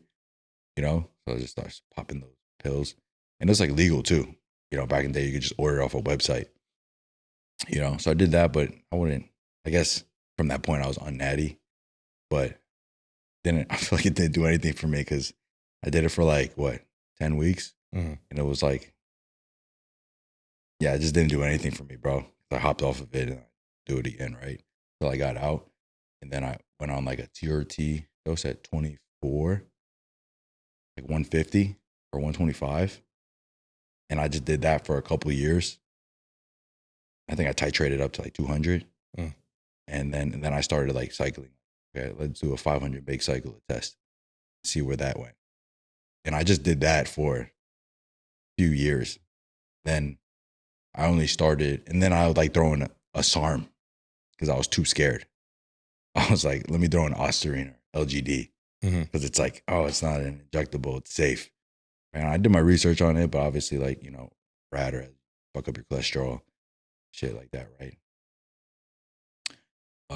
Then I started, obviously, when I got into the last 2-3 years, when I talk about supplementations on point now. Okay, now I can do it controlled, now I'm knowledgeable about it, do it in a more controlled manner. When I started like, okay, run an actual off season, be on it, do my fucking blood work consistently, you know, make sure everything's in check. Obviously, I had a coach for that, Tori. Shout out Tori, thank you for helping me out. But yeah, and that's when I started blasting. Day, we're trying to do bodybuilding seriously, right? Because I don't think I would have been able to get to where I'm at, Natty. Probably put on another 10, 15 pounds of mass. 3 years. Yeah. I feel like you did it the right way. For Slow, sure. yeah. Yeah. And just kind of more. Yeah. But, you know, there's a part of me that's like, fuck, dude, if I knew I wouldn't, I was just, as if I was going to do this shit anyway, I wish I would have done it when I got out of the Marines at 22. But then I probably wouldn't have learned all the lessons and been as knowledgeable as I am about how to do it safely. Yeah. You know what I mean? There's a reason why I have like, I'm not all fucked up right now. Well, actually, my shoulder's kind of like dicked up, but I just fucking stupid. You know what I mean? Yeah. But I learned, you know, I went to physical therapy school. I'm licensed in physical therapy, you know, so I learned anatomy and physiology and learned how the body works, how to train, right? And I also learned how to rehab myself. Right? So every time I get an injury, I know how to rehab myself, right? So I understand the physical. And then, but that was until I was like 24, right? And like, so if I started earlier and started trying to blast and stuff like that, I would have been training all fucking weird and shit, and I'd rehab myself, you know. So everything happens for a reason, man. But obviously, I wish I would have known what I knew now when I was 22, started earlier, and maybe I would have been already way past where I'm at. Grass is always greener. Yeah. Right. Yeah. I mean, it's better than the way I started around that age, dude. Just smashing some fucking orals for a year. Your Halo and your first show. I look crispy as fuck though. Yeah. But well, you went pro just off that, right? I did. Yeah. I did, but it was in men's physique at the time. Yeah. So they were a lot smaller back in the day. Yeah. And then my liver enzymes were like in the 400s afterwards. So it was not good. Yeah. Yeah. Had a lot of fucking issues that I had to fix with that. Yeah. And my liver enzymes never go back down like below 50. So it makes me wonder, like, did that fuck some shit up? Like, term? It's hard to believe because your liver is the most regenerable, but I don't know. Never really know. Do you like take days off before you go and like training days before you go get your liver checked? I do take, well, that is actually the biggest factor for sure, is I have a problem taking enough days off, as like all of us do. Maybe your liver would be for sure. Like, yeah, it would probably look a little bit better if I took like 2-3 more days off. Yeah. I take 1 day off. That's not enough though. You're supposed to take like up to 4 days. Yeah. That's hard, bro. How the fuck do you take 4 days off? Get injured. And then go do blood work after a hair transplant. That's when I would do it. Like, you have a good excuse to not train. Yeah. Yeah. Yeah. I feel, did you ever have periods of time off or periods of time just going back to TRT when you jumped up to 500? Yeah, I would only do the cycle for like 3 months. Okay. Then I go back to TRT right after. Yeah. Because I was like I said, educated. So kind of fearful, right? I'm not nothing to play with, right? Yeah. You play with fire, you better understand how to control the fire. Yeah. Fucking burn you. Mm-hmm. But now that I know more, I'm like, okay, I didn't even go up to 500, bro. Like for this prep, like 350 for the prep. You know what I mean? Right. So, which I don't think, like, you're still in the beginning of stages and everything. Yeah. Like, you have so much more that you can gain on your frame, which is going to look fucking sick because you do have a small waist. So it really just makes sense to titrate up your dosages accordingly with how much muscle mass you build over the years. I'm not looking to fucking abuse the shit out of it either. Like, you know what I'm saying? I still want to live, bro. There's, I know I'm not going to be, like, it's not in my cards, bro. Like, there's so many people better than me. And so if I'm not going to be there, then I just want the pro card, bro, and I want to compete as a pro, but I know what I have and I know I keep it. But maybe if I do become a pro and starts working out for me, maybe then I will aim for that. But objectively speaking right now, I just think there's motherfuckers like Keon out there. Yeah. And dudes that just look fucking like Ramon and Mike the Badass and fucking, was it Nas? What's his name? One Punch Nas, right? Nile. Like Nile, right? And all these fucking guys are just like, you look at them and you're like, what the fuck, dog? How do you compete with that, bro? You know what I mean? It's just, for sure. And it is years down the line though. Like, people don't see it, dude. People don't see it when you see it like that. But you realize, like, you would be surprised at what you can achieve years down the line and how different you look. And it's not just from like a muscle mass perspective or a proportion perspective, but also how you come on stage and how dry you get and how you handle that. And also because how you handle the stress, not just physically, but how you handle your mental stress around that show. Like, every time you do it, it's like doing the same thing about like 10,000 hours. 10,000 hours of playing piano, 10,000 hours of playing basketball. 100%. It's shit that you can't see and shit you can't quantify. Yeah. But you get better. So that's when we go back to talking about vision, right? Like, my brain can't comprehend me being that good yet, right? It's like me comparing myself to Mark Zuckerberg, right? I was like, I can never it's not that I don't feel like I have the potential to become more wealthy. Yeah. But to that level, it's almost like, look at a little mind-boggling. More of a short term, way past my you know, play your position. You know what I mean? Right now, that's all I can do. Yeah. That's how I have a vision of becoming great, but I'm also not delusional. You know what I mean? Well, they say setting goals that are more achievable within your span is a lot more powerful Yeah. for you in terms of moving forward and achieving those goals. Sometimes it's too big. It's just hide. Right? Right. Fuck. Should I even start? Yeah. You know, because it's just so fucking massive. Mhm. So like you said, you're 100% right. But I think the same can be said about how we were talking about presence, right? Like focusing on this one moment. Yeah. It's the same thing, I think, in you're making sure that the span of what you're looking at is within and around your presence. The farther you look out, the farther you look back in the past. And granted, you know, in certain scenarios that you need to. Yeah. That's where you get lost. That's where a lot of people, I think, get lost. So, how do you feel like this prep was for you? Because this is your first prep ever. Or was this also, I'm assuming this is the first time you've ever taken like a prep like cycle also. Yeah. Do you mind me asking what you guys did or what you guys ran? Yeah. Oh wait. So I did on my off season. It wasn't an off season on my bodybuilder, but I cut down, got lean, not competition lean, right? I was like 180, 177 ish. I was smaller, 177. Then I bulked up to like 225. I touched 230. You know what I mean? But I was a fucking Pillsbury doughboy. Looked bloated and fucking. I just looked fat. You know what I'm saying? But I was strong though. I was the strongest I've been. You know.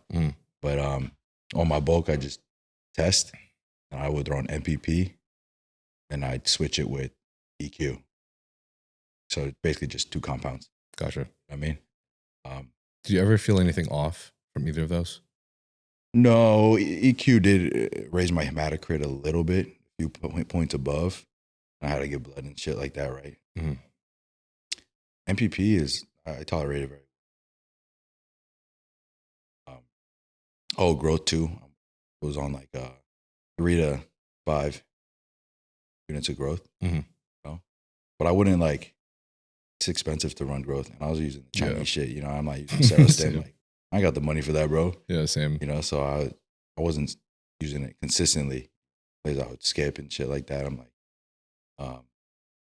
but that's my range for GH, you know?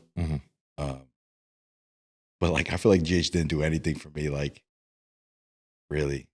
I feel like maybe over the course of like 2 years using it, it maybe helped a little bit. Maybe it helped increase my genetic potential, you know, creating new muscle cells, you know? Yeah. So maybe it increased my genetic potential by about 5 pounds or 2 pounds maybe, you know? But, and then during prep, I'd switch to Test Sip and Masteron, which Masteron just fucking rapes my hair. That's why I'm bald, you know what I mean? I was just like, fuck it, I'm shaving it. 'Cause I was like thinning up top here, like right in my crown area. I'm just like, this shit looks dumb, dude. I'm gonna shave it, you know? Rather just be bald than look fucking thinning in one area, you know? Yeah. And then you look tough as fuck with a buzz though, dude. Yeah. I'd like to have my hair back. Be nice to have hair. At least for another like 10 years. And I'll be 40. And then I'll just say, fuck it. I don't give a fuck at 40. You know what I mean? Yeah. Most people are bald at 40 anyway. So. Get that transplant, bro. I'm sure they'll take care of you. So worth it. You got to tell them exactly what you want, though. Be like, I want the natural style. And then if you want like a slight V, then help them draw it. And then you'll be all good. Everything else they got going on is fucking great. But document it. That's the next thing, the hair transplant. Doing a turkey baby. Yeah. So, and then I took, it was just test and mass. And then the last 8 weeks, I think, 8 weeks, we added Tren in there. But the Tren was, I think it was like 25 milligrams every other. I forgot the exact range of it, but we titrated up to like 300 Tren at the very end. Hold it. Then for diuretics, someone made a video because I made a video of me pissing a bunch of times at fucking night and shit. Someone oh, this dude is fucking taking diuretics a few weeks out, or like I took a quarter tab of diazide 2 nights before the show, and then another quarter tab of diazide The night before. the night before. And Yep. that's all the diuretics that I did. It's kind of standard. Yeah, and then I took like Halo and Proviron to dry me out to get me hard. That was it. Well, I took, and then obviously I was taking Clan too. Yeah. Get the fat off. Yeah, T3 and T4 for my metabolism, especially near the end of the prep, because sleep was working in the oil field. My fucking metabolism is fucking, everything was, stress was probably pretty high. Yeah, man. Really feel it in terms of, I just felt tired, like prep brain, like I don't feel the stress in terms of like I'm freaking out, but I know it's affecting my body.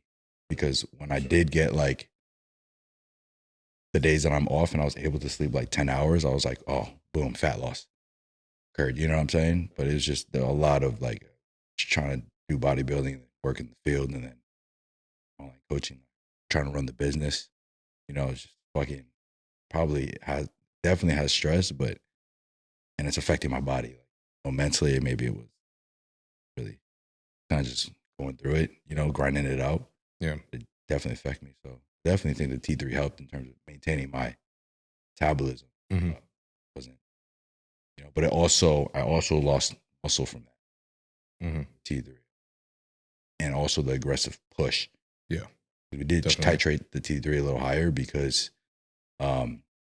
of all the stress. Like my metabolism probably would have crashed, you know.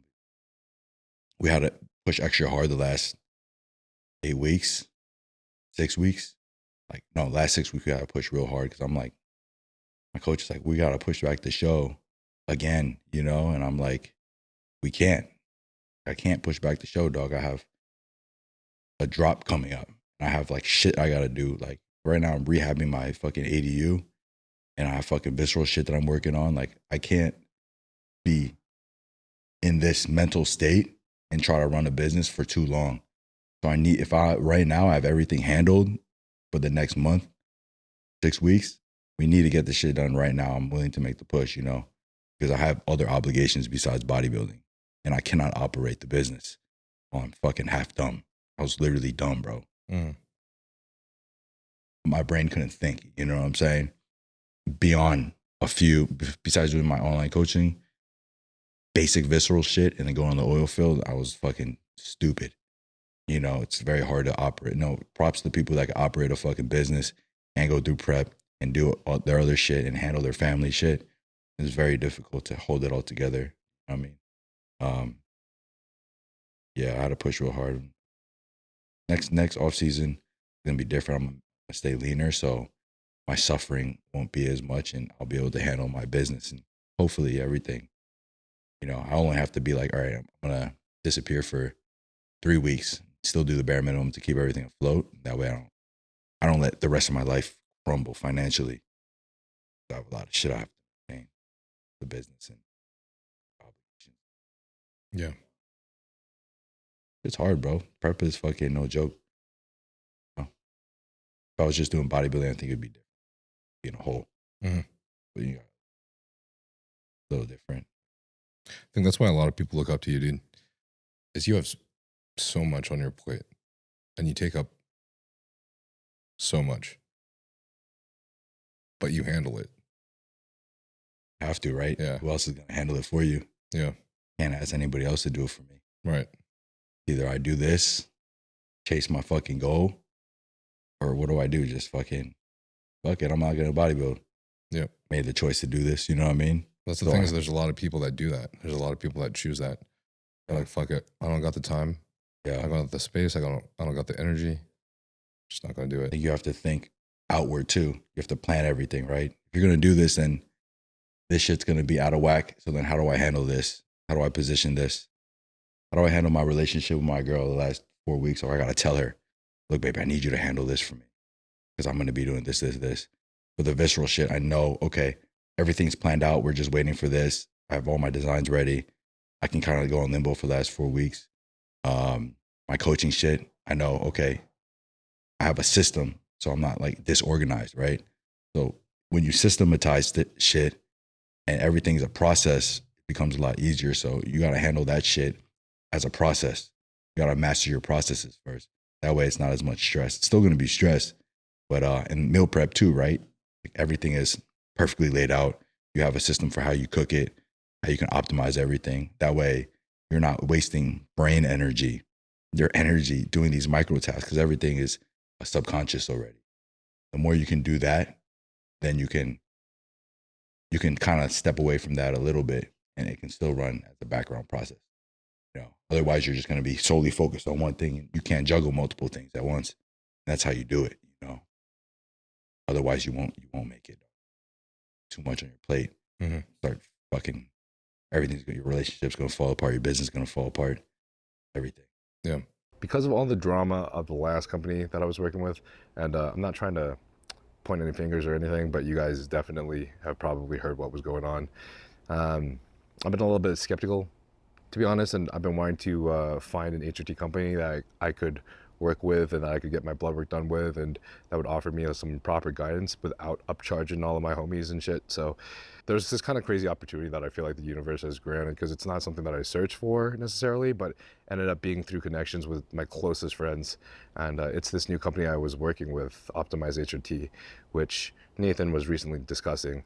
And I just gotta say, man, I'm really proud of everything that they've created and everything that they're standing for. They're trying to take advantage of the fact that they know what went wrong with the last HRT company and trying to make sure that that doesn't happen this time, if you know what I'm saying, and doing things the right way. So this company is where I am getting my blood work done from, and basically getting all my health measures and protocols for longevity checked. And basically the difference between an HRT clinic and a research chem gray market source is that the HRT clinic works with a 5083 compounding pharmacy. You can get all your peptides and your medications prescribed by the doctor.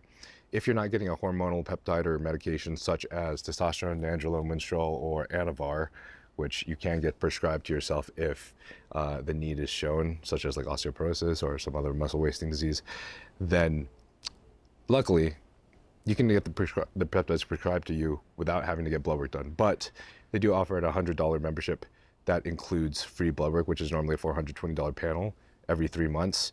And with the membership, you also get a wellness specialist that is like your peptide coach that will, with the doctor, give you the best peptide protocol or medication protocol to make sure you reach your goals. And these are goals such as fertility goals, cutting down and getting fucking jacked, composition goals, longevity goals, basically everything that you can imagine that is fucking sick for dudes. The other great thing, aside from getting everything prescribed, which obviously you can show your destinations if you're traveling, your prescriptions, so you're not getting thrown into jail in Tokyo or some shit.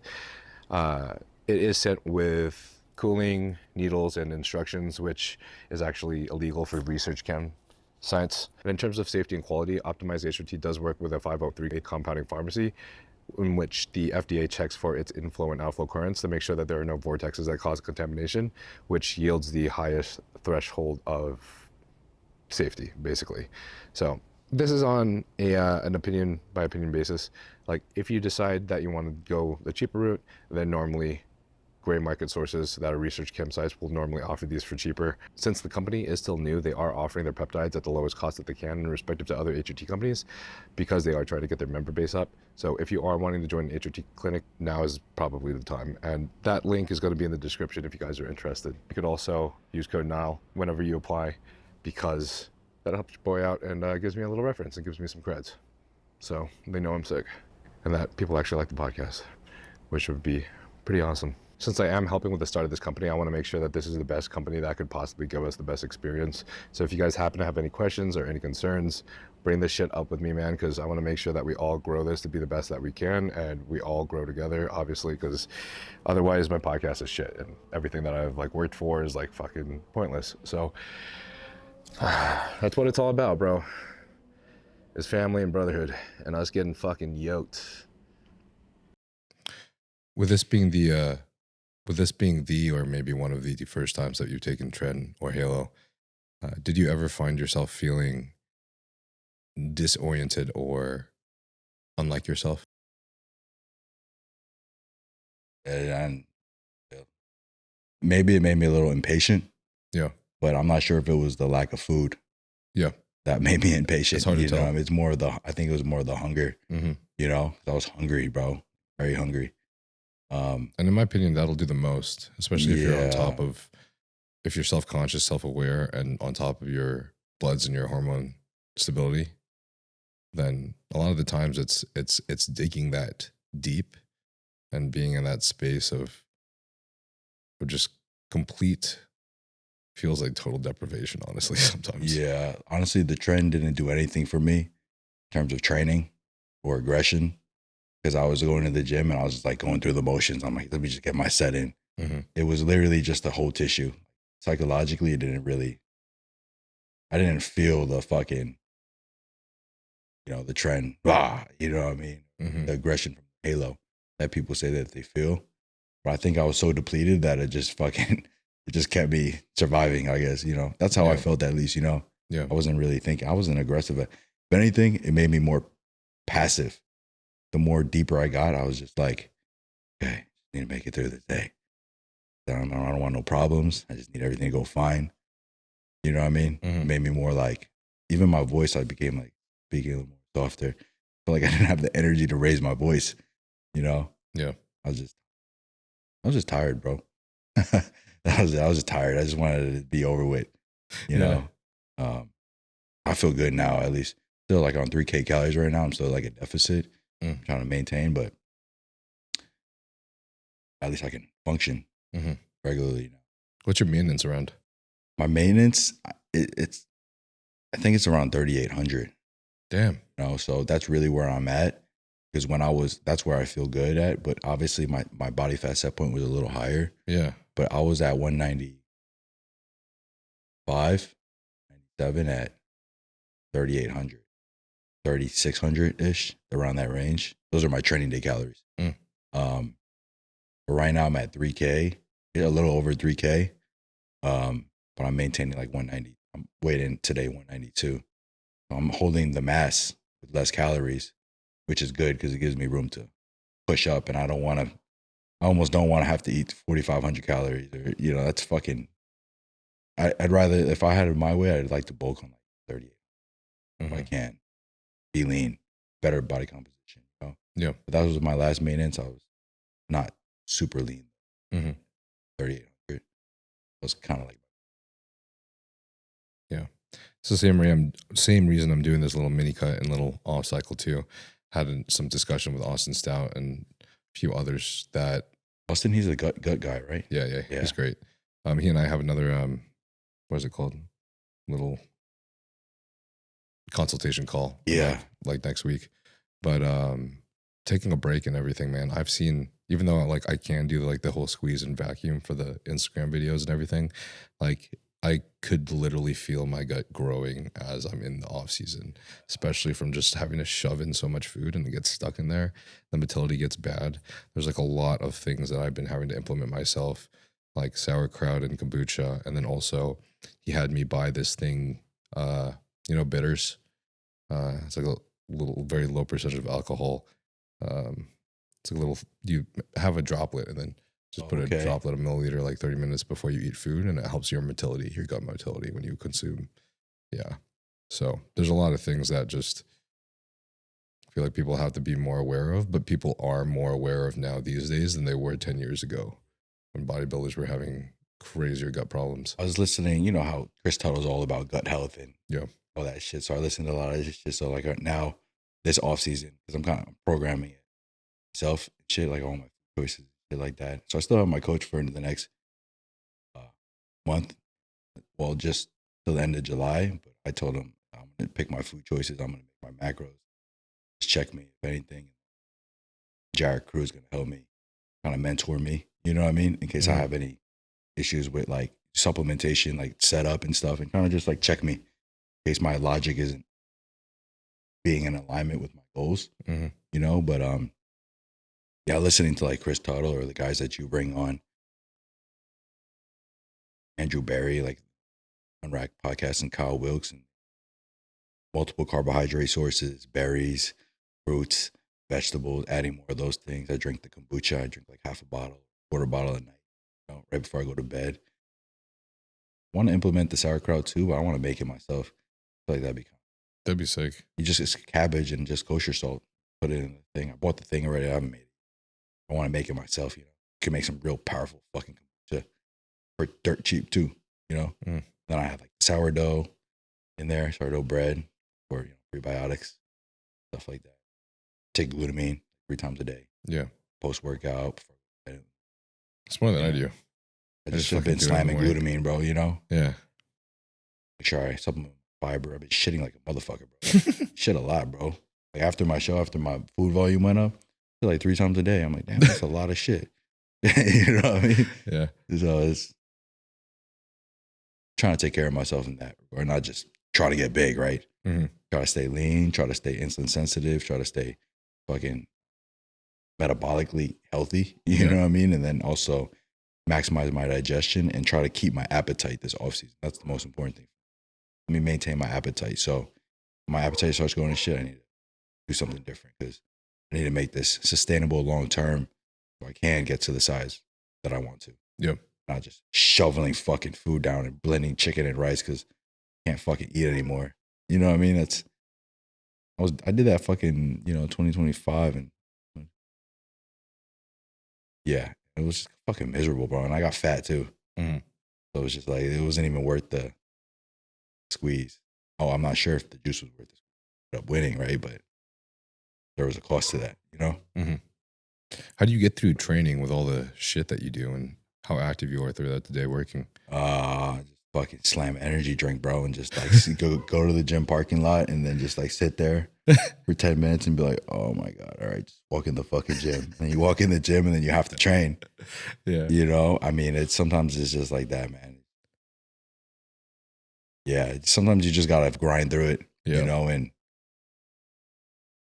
obviously in a perfect fucking world, you'd want to wake up at the same time, go to sleep at the same time, eat your meals perfectly timed out. But like for regular fucking people that have a job and have regular life and other obligations, they have kids, they have this, they have that. Sometimes you just gotta fucking do it, bro. And you can't think about it too much because you start thinking about it too much, you're gonna sit up in your car for like 25 minutes and then drive it home. Mm-hmm. Or not even leave to go to the gym in the first place, right? Right. Sometimes you gotta raw dog that shit. Sometimes half the shit I do, bro, I just raw dog it. I didn't fucking think about it. There's some shit that on the internet, I think it's funny. It's called like retard maxing, right? Oh my God, dude. And it's like, I was it's talking funny. about that. I posted that as a story too, and I feel bad because the person didn't even know that was a reference to like a meme on the internet. Yeah. And he got really offended about it. Yeah, it's not a negative thing in terms of like, it's not directed. It's like when you say something's gay, right? It's not like directed toward gay people and shit, right?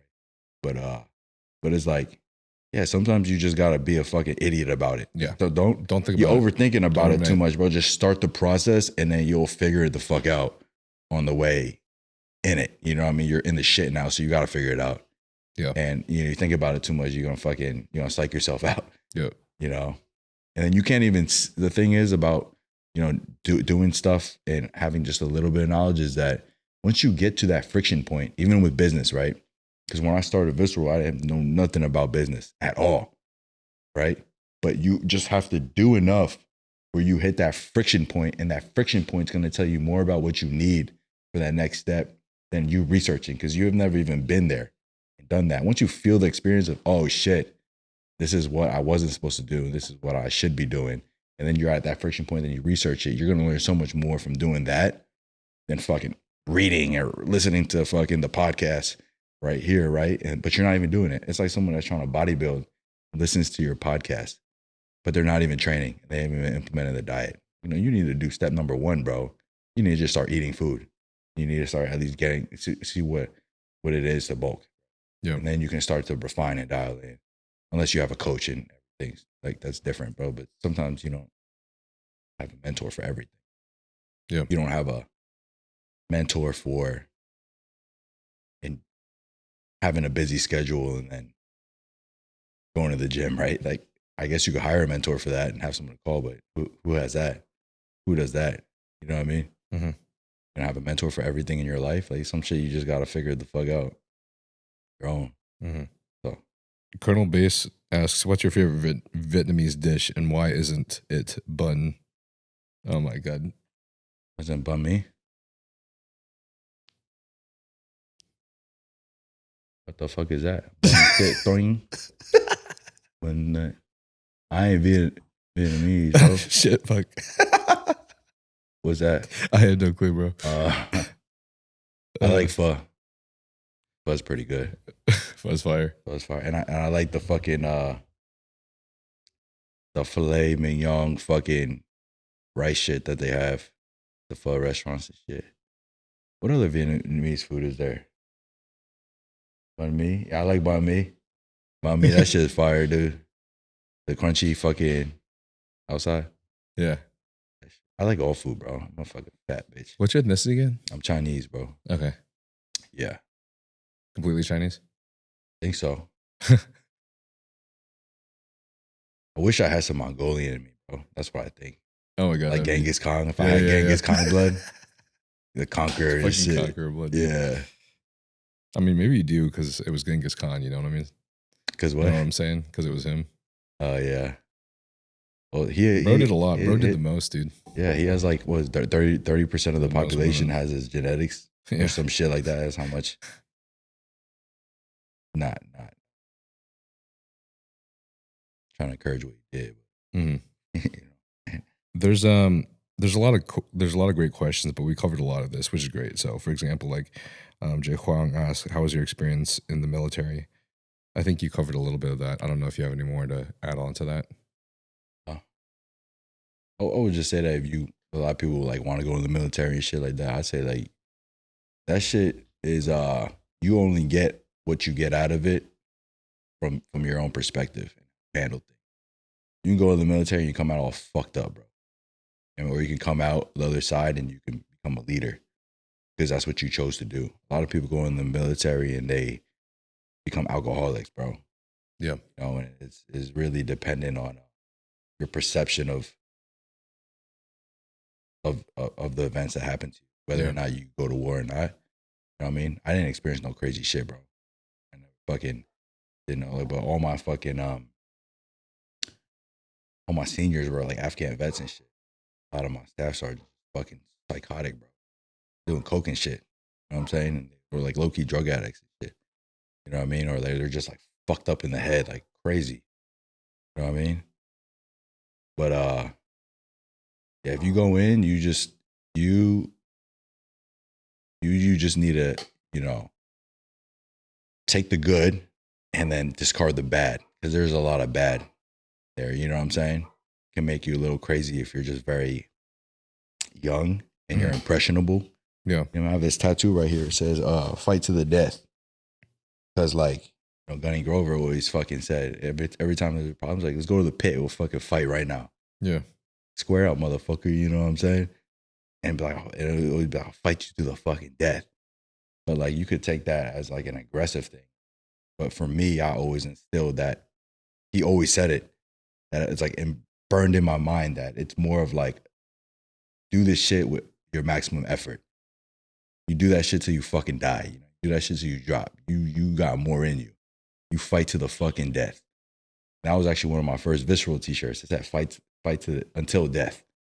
You know what I mean? So that's where a lot of my inspiration comes from. It's like these motivational sayings or these philosophies and shit that's like kind of been a part of my mindset. Mm-hmm. It's like, and this one says, do better. Cause like no matter how good we did, you know, as Sergeant Ryan always told us, you know, it's good, but you could do better. So it's always this, and you know, it was funny because, like I said, like my pops wasn't really a father figure to me. When I went into the Marines, I kind of found, not like I looked at these dudes like, oh, that's pops right there, right? But I looked at these dudes and I'm like, damn, these are some fucking, I looked up to them in terms of like their leadership. And I trusted them and their word and respected who they were because of what they had done. You know what I mean? And I knew that the mentality that they had was just great. You know? And I took, and that's why I have it tatted on me, right? Because like I look down on it and I'm like, okay, just remember, bro, like you can always do better. And whatever you're doing, you gotta approach it with fight to the death mentality, right? You gotta fucking, you're tired, don't matter, you fight to the fucking death. Even if you're doing fucking paperwork, or some shit, right? Well, the shit that matters, not everything is a fight. The critical tasks in your life that you got to do to move forward, right? Things that matter in that moment. Fight to the death. Do everything because it's important to you. It's important to you. Why aren't you doing everything that you can, bro? Like I said, we only got a limited amount of time. And you got a couple critical tasks that you have to do every day to continue to get better and improve. And if you're not doing those viciously and you're not attacking those aggressively, what the fuck are you doing, bro? You're wasting your time. Wasting your own time. You're not wasting anybody else's. You're wasting your own time. Your own potential is wasting away. Why'd you even fucking show up? You know what I'm saying? Yeah. So that's kind of how I just do.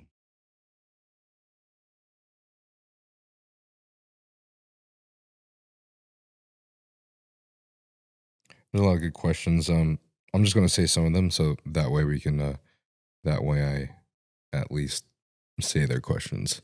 But we've already answered these. Like Tyler Brookfit asks, what motivates you to go so hard?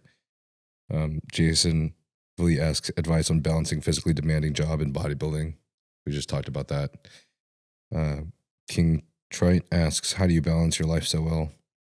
It's another thing that we were kind of discussing. System process.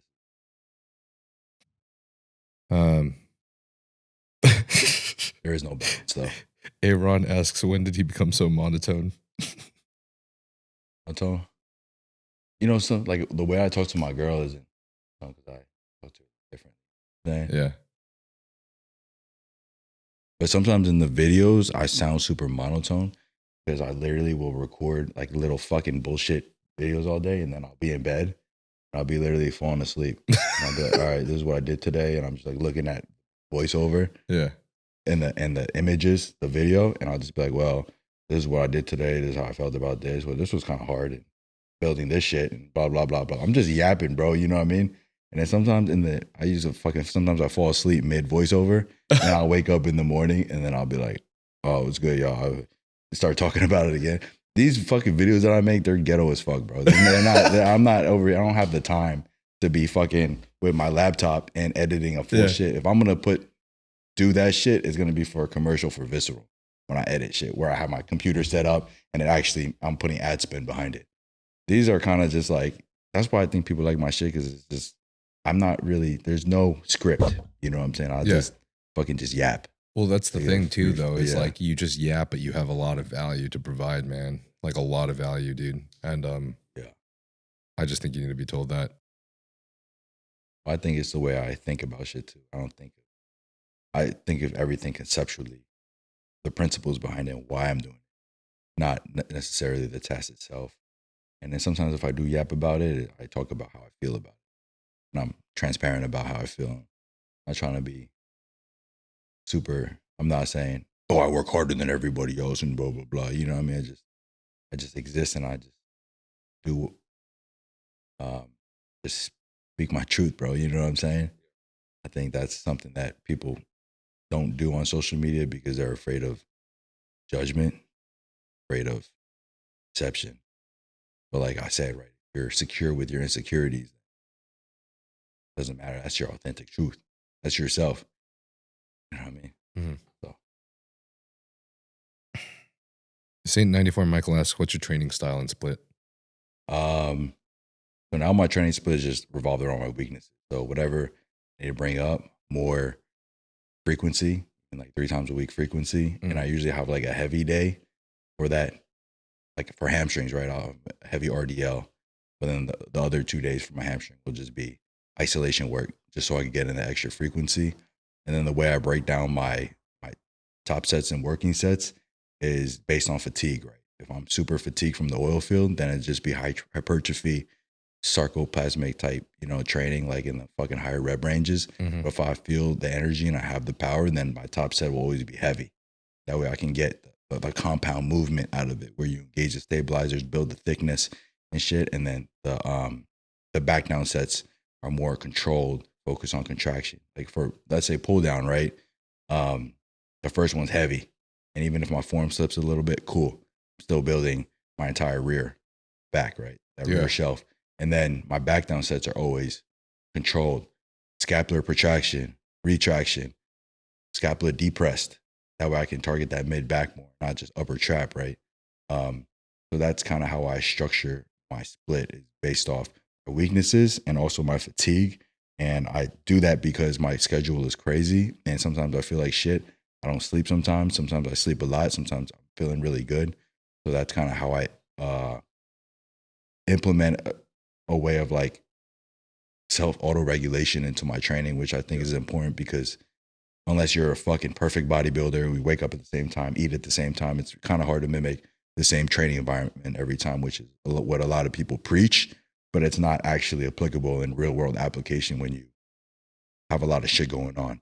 You know what I mean? And you work a job that's, you know, physical, it's stressful, or you didn't get enough sleep, right? So you need the ability to understand how to auto regulate your training, unless you have perfect conditions. Yep. You know, when should you hit RPE 10 on a lift?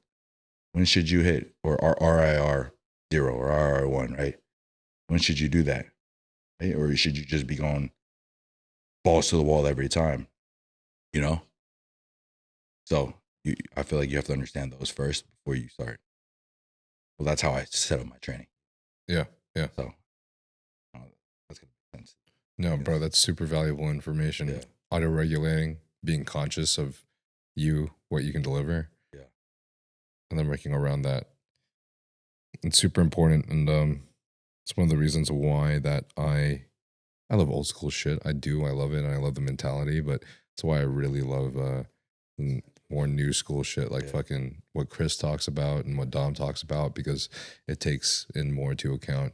You know, even though we love to force our body to adapt, which I think is a very powerful thing that we should be doing. Yeah. We also aren't. We're not God. We're not perfect human beings. And our body can only take so much. So at times like that, that's when the awareness is important. If you could go, Roberto asks, if you could go back and redo your first cycle, what would you have done differently? Would have done a lower, I started TRT, and then I fucking 500 milligram cycles for like fucking 12 weeks. And if I would have just stayed at a higher dose, like 300 or whatever that I could tolerate at the time with no sides, and I would have just ran it for longer and dialed in my diet at the same time, because, you know, it's a time game. 12-week cycle is not really going to do that much for you. You might need to run it for longer for more growth and shit, you know what I mean? But a lower dosage so you can not have the side effects. And, you know, most people doing it right. Your diet's good. You're doing everything right. Just you need more time on it, lower dose, so it's not going to fuck your shit up. You know what I'm saying? And then get blood work. And Yep. Just keep the compounds simple and safer compounds. I wasn't doing that. Crazy cycles. That part. Garden Sands asks, glad to see this collab. Kev, what was your main driving force for bodybuilding and business? Which we kind of already went over. Yeah, just vision. That's personal. You have your own personal. Mm-hmm. Yeah, right. We talked about vision. Yeah. Jerry Boss asks, who's his tattoo artist? Bamboo Tattoo. Timbo. Fuck, I forgot it. If you type in Bamboo Tattoo, they'll come up. He used to work with Ink Fiend. Ink Fiend's a pretty popular spot in LA, and they're really famous for like the Oriental Asian shit. They got all over my body, like Buddhas and shit, food dogs, dragons, and phoenixes, and those Asian flowers like lotuses or peonies, how the fuck you say it. Yeah, look him up, bro. He's solid, man. Yeah. But if you want a similar style, Ink Fiend Art or Blossom Tattoo, I think they're called. I think they're an OC. Ink Fiend's in LA, so check them out. It's a similar style. Some of these people were asking me, like, Niall, why don't you do that tattoo style? You're like a gothic, well, yeah, a little bit everywhere type of style. I honestly love so many tattoo styles. That's the problem, is I can't choose. Yeah. But I want to finish my shit, but I'm like, fuck it. It's probably gonna, if I want to be pro, at least I need to have some skin. You know what I know, man. That's my problem too. trying to be as tactical as possible, avoid all the detail and stuff. Yeah. Like only put it in like my lats where there's no detail. Leave the whole like middle back open and everything. It's just. If I knew I was gonna do like eating, I would have like placed them better. Maybe. Yeah. Sleeves and just like sleeve up to here or something, or my knees and down, and I don't know. Yeah. Looks fucking sick though, dude. I love it, man. Plus, I'm hoping that it's gonna matter less and less. It's another reason why I continue to get the tattoos. Is like, I know that I'm not the biggest or greatest thing on the planet, but I hope in some sense that like you and I can help motivate and change the direction of this world and maybe make things like culture. You know exactly. Culture and art, dude. Make things like tattoos more acceptable in something like bodybuilding. Yeah, and bodybuilding, because you know how many fucking there's so many comments are like, too tatted up, you're too this, you're too that. You know, fucking, I got on stage, and it was kind of, if you get a good tan, it kind of helps. Yeah, for sure. Plus, they have the tattoo removal, like cream cover up type shit. Okay. So,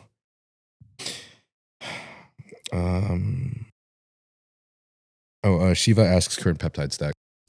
I don't. Did I use peptides? No, I just use BPC and TB500 when I'm like I have a shoulder issue. Yeah, but I don't use peptides and red eye anything.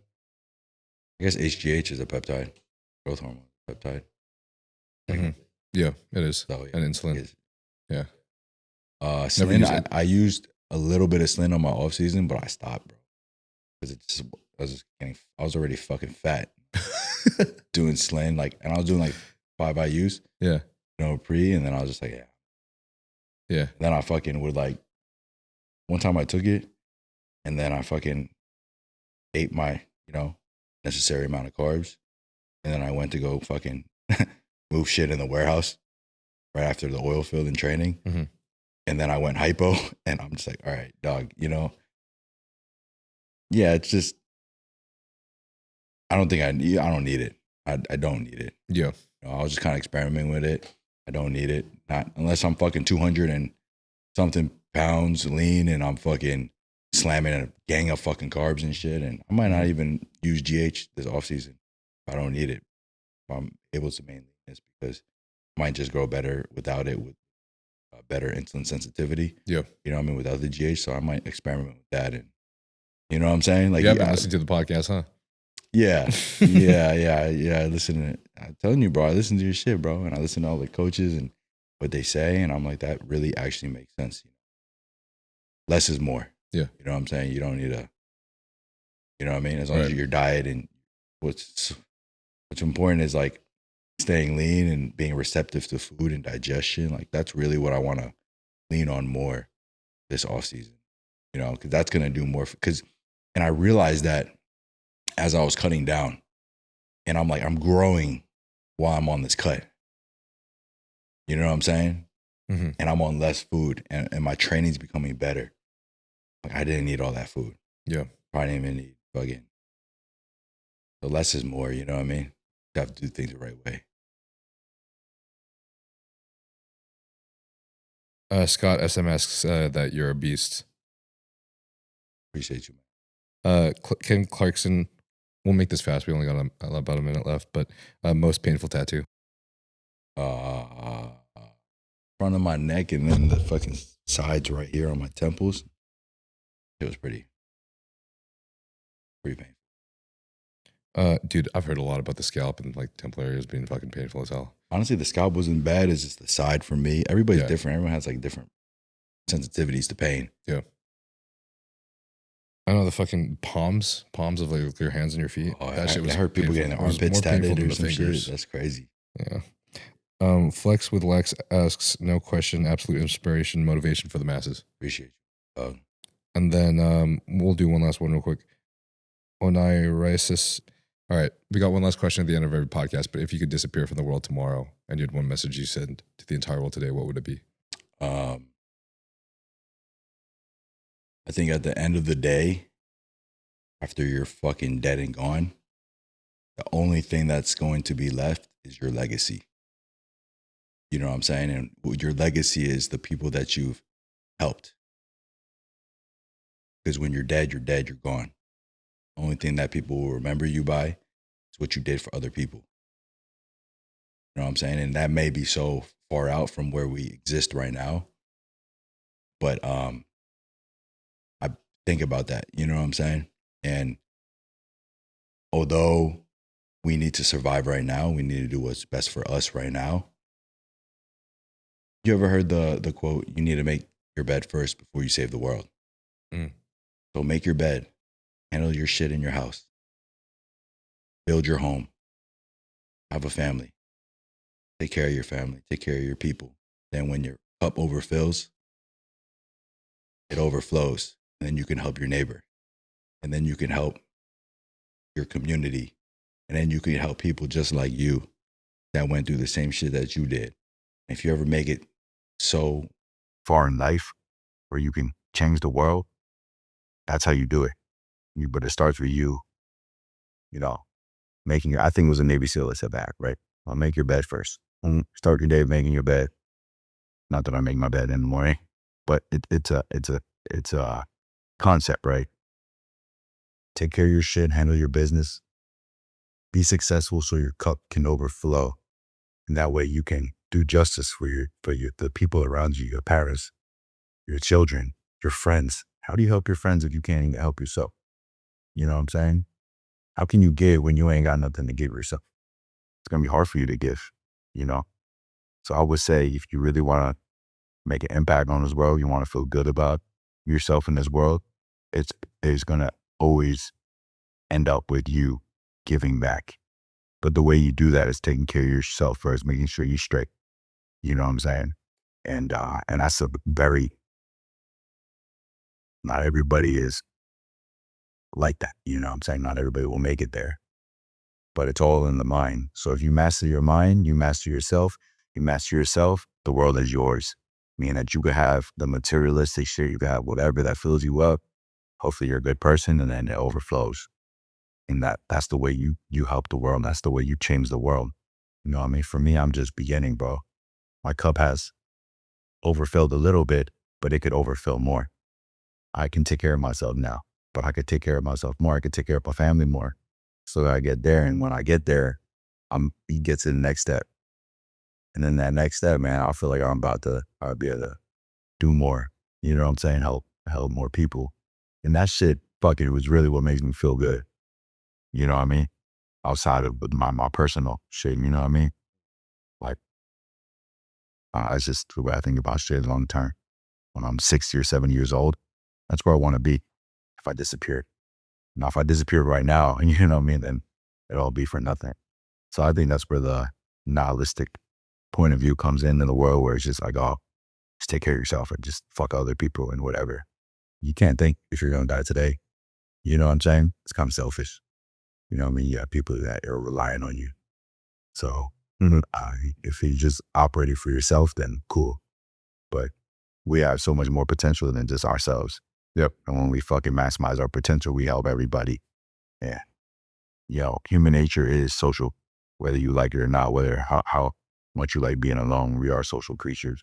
And there is that validation that you get from helping people that's far greater than anything else. Like my girl, bro, like she fucking motivates me to do better. And that's not for me. Like it is for me because it makes me feel good, but it's like I'm doing it for her and that's why it makes me feel good. I get to improve her life or my family's life. But that's the shit that fucking, it's just so weird, your podcast, bro. Touch fucking millions of people, dog. People listen, I listen to this shit, bro, when I do my cardio. And like, that shit changed the way I think about certain things in bodybuilding, right? And that's, your cup is overflowing, but whether you know it or not. And that's how you fucking make a change in the world. And that's how you make your impact. And if you die today, people would remember you as someone who was a net positive for the culture of bodybuilding, or maybe someone going to do mental health issues or going to do their own struggle, X, Y, and Z, right? So that's what I would say. Legacy. Think about that. Which is exactly the same I was going to say about you, man.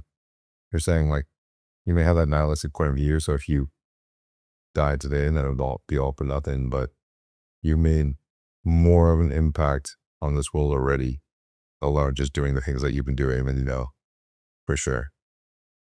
Not just for the girl, but man, like just hundreds and thousands of people, dude. Yeah. Even myself. And I look at your shit and I'm fucking like, dude, it puts me in an amazing perspective. Like sometimes, no matter what, like shit gets hard, so everything's relative, right? Like sometimes you have a terrible day. Sometimes one of your sometimes someone close to you is done or passes away. Sometimes just this shit just happens. But in the end, like being able to see content and ingest like the thoughts of somebody like you puts into perspective for me that I'm lucky to be here. And I got a lot left in my energy bank. Yeah, to become great. Hell yeah, bro. We all do, bro. There's so much fucking potential in all of us. And it's up to us to extract it, bro, Yeah. That's like, it sucks, but that's how I view people, you know what I'm saying? And like you say, you can't help everybody though, Yeah, but you gotta find it on your own. And so, yeah. Where can everybody find you and Visceral? Well, all my handles are KevTrainHard. I'm on Instagram and Facebook and TikTok, and I have a YouTube. I don't really post on it. I'm about to post all my shorts onto YouTube. That way I can get that going. That would want to leave the oil fill. I'll start YouTubing and shit. I'll just be able to vlog basically. It'll be the same shit. You know what I mean? And then if you're interested in the clothing brand, Visceral. That's why I started KevTrainHard, to drive organic traffic to my business, because I was dying, financially. But that's becomevisceral.com, VSRL. Stands for vision, strength, respect, and loyalty. And visceral means almost like an instinct, something so deep and internal to you that you just cannot explain. Visceral fear, visceral happiness. It's inside you, bro. It's like you're hardwired for that. You know what I mean? So that's what visceral is, like instinct. You know what I mean? So what Visceral is about, if you're interested in the clothes, come visceral.com. And yeah, that's basically what I do. I got another company coming up soon here in 2027. I'm trying to build, and a lot more things in the work that in the coming years I have planned. And hopefully I'm able to manifest that into my future. Appreciate you having me on, bro. I really appreciate you. I listen to your shit all the time. And this is probably the only podcast that I'll do for the next 2 years until this shit all blows up and I can, have some more value to provide. And hopefully a different perspective as well. Because I might look back at this fucking conversation and be like, yeah, that's the way I thought. You know what I mean? But, I appreciate you, bro. Thank you. Appreciate you too, bro. About it. Sick. All right, guys. Love y'all. Here's the Fire Starter on Apple Podcasts, Spotify, anywhere you find your podcasts, and subscribe to the YouTube channel because it gets us some sick fucking people like that. And I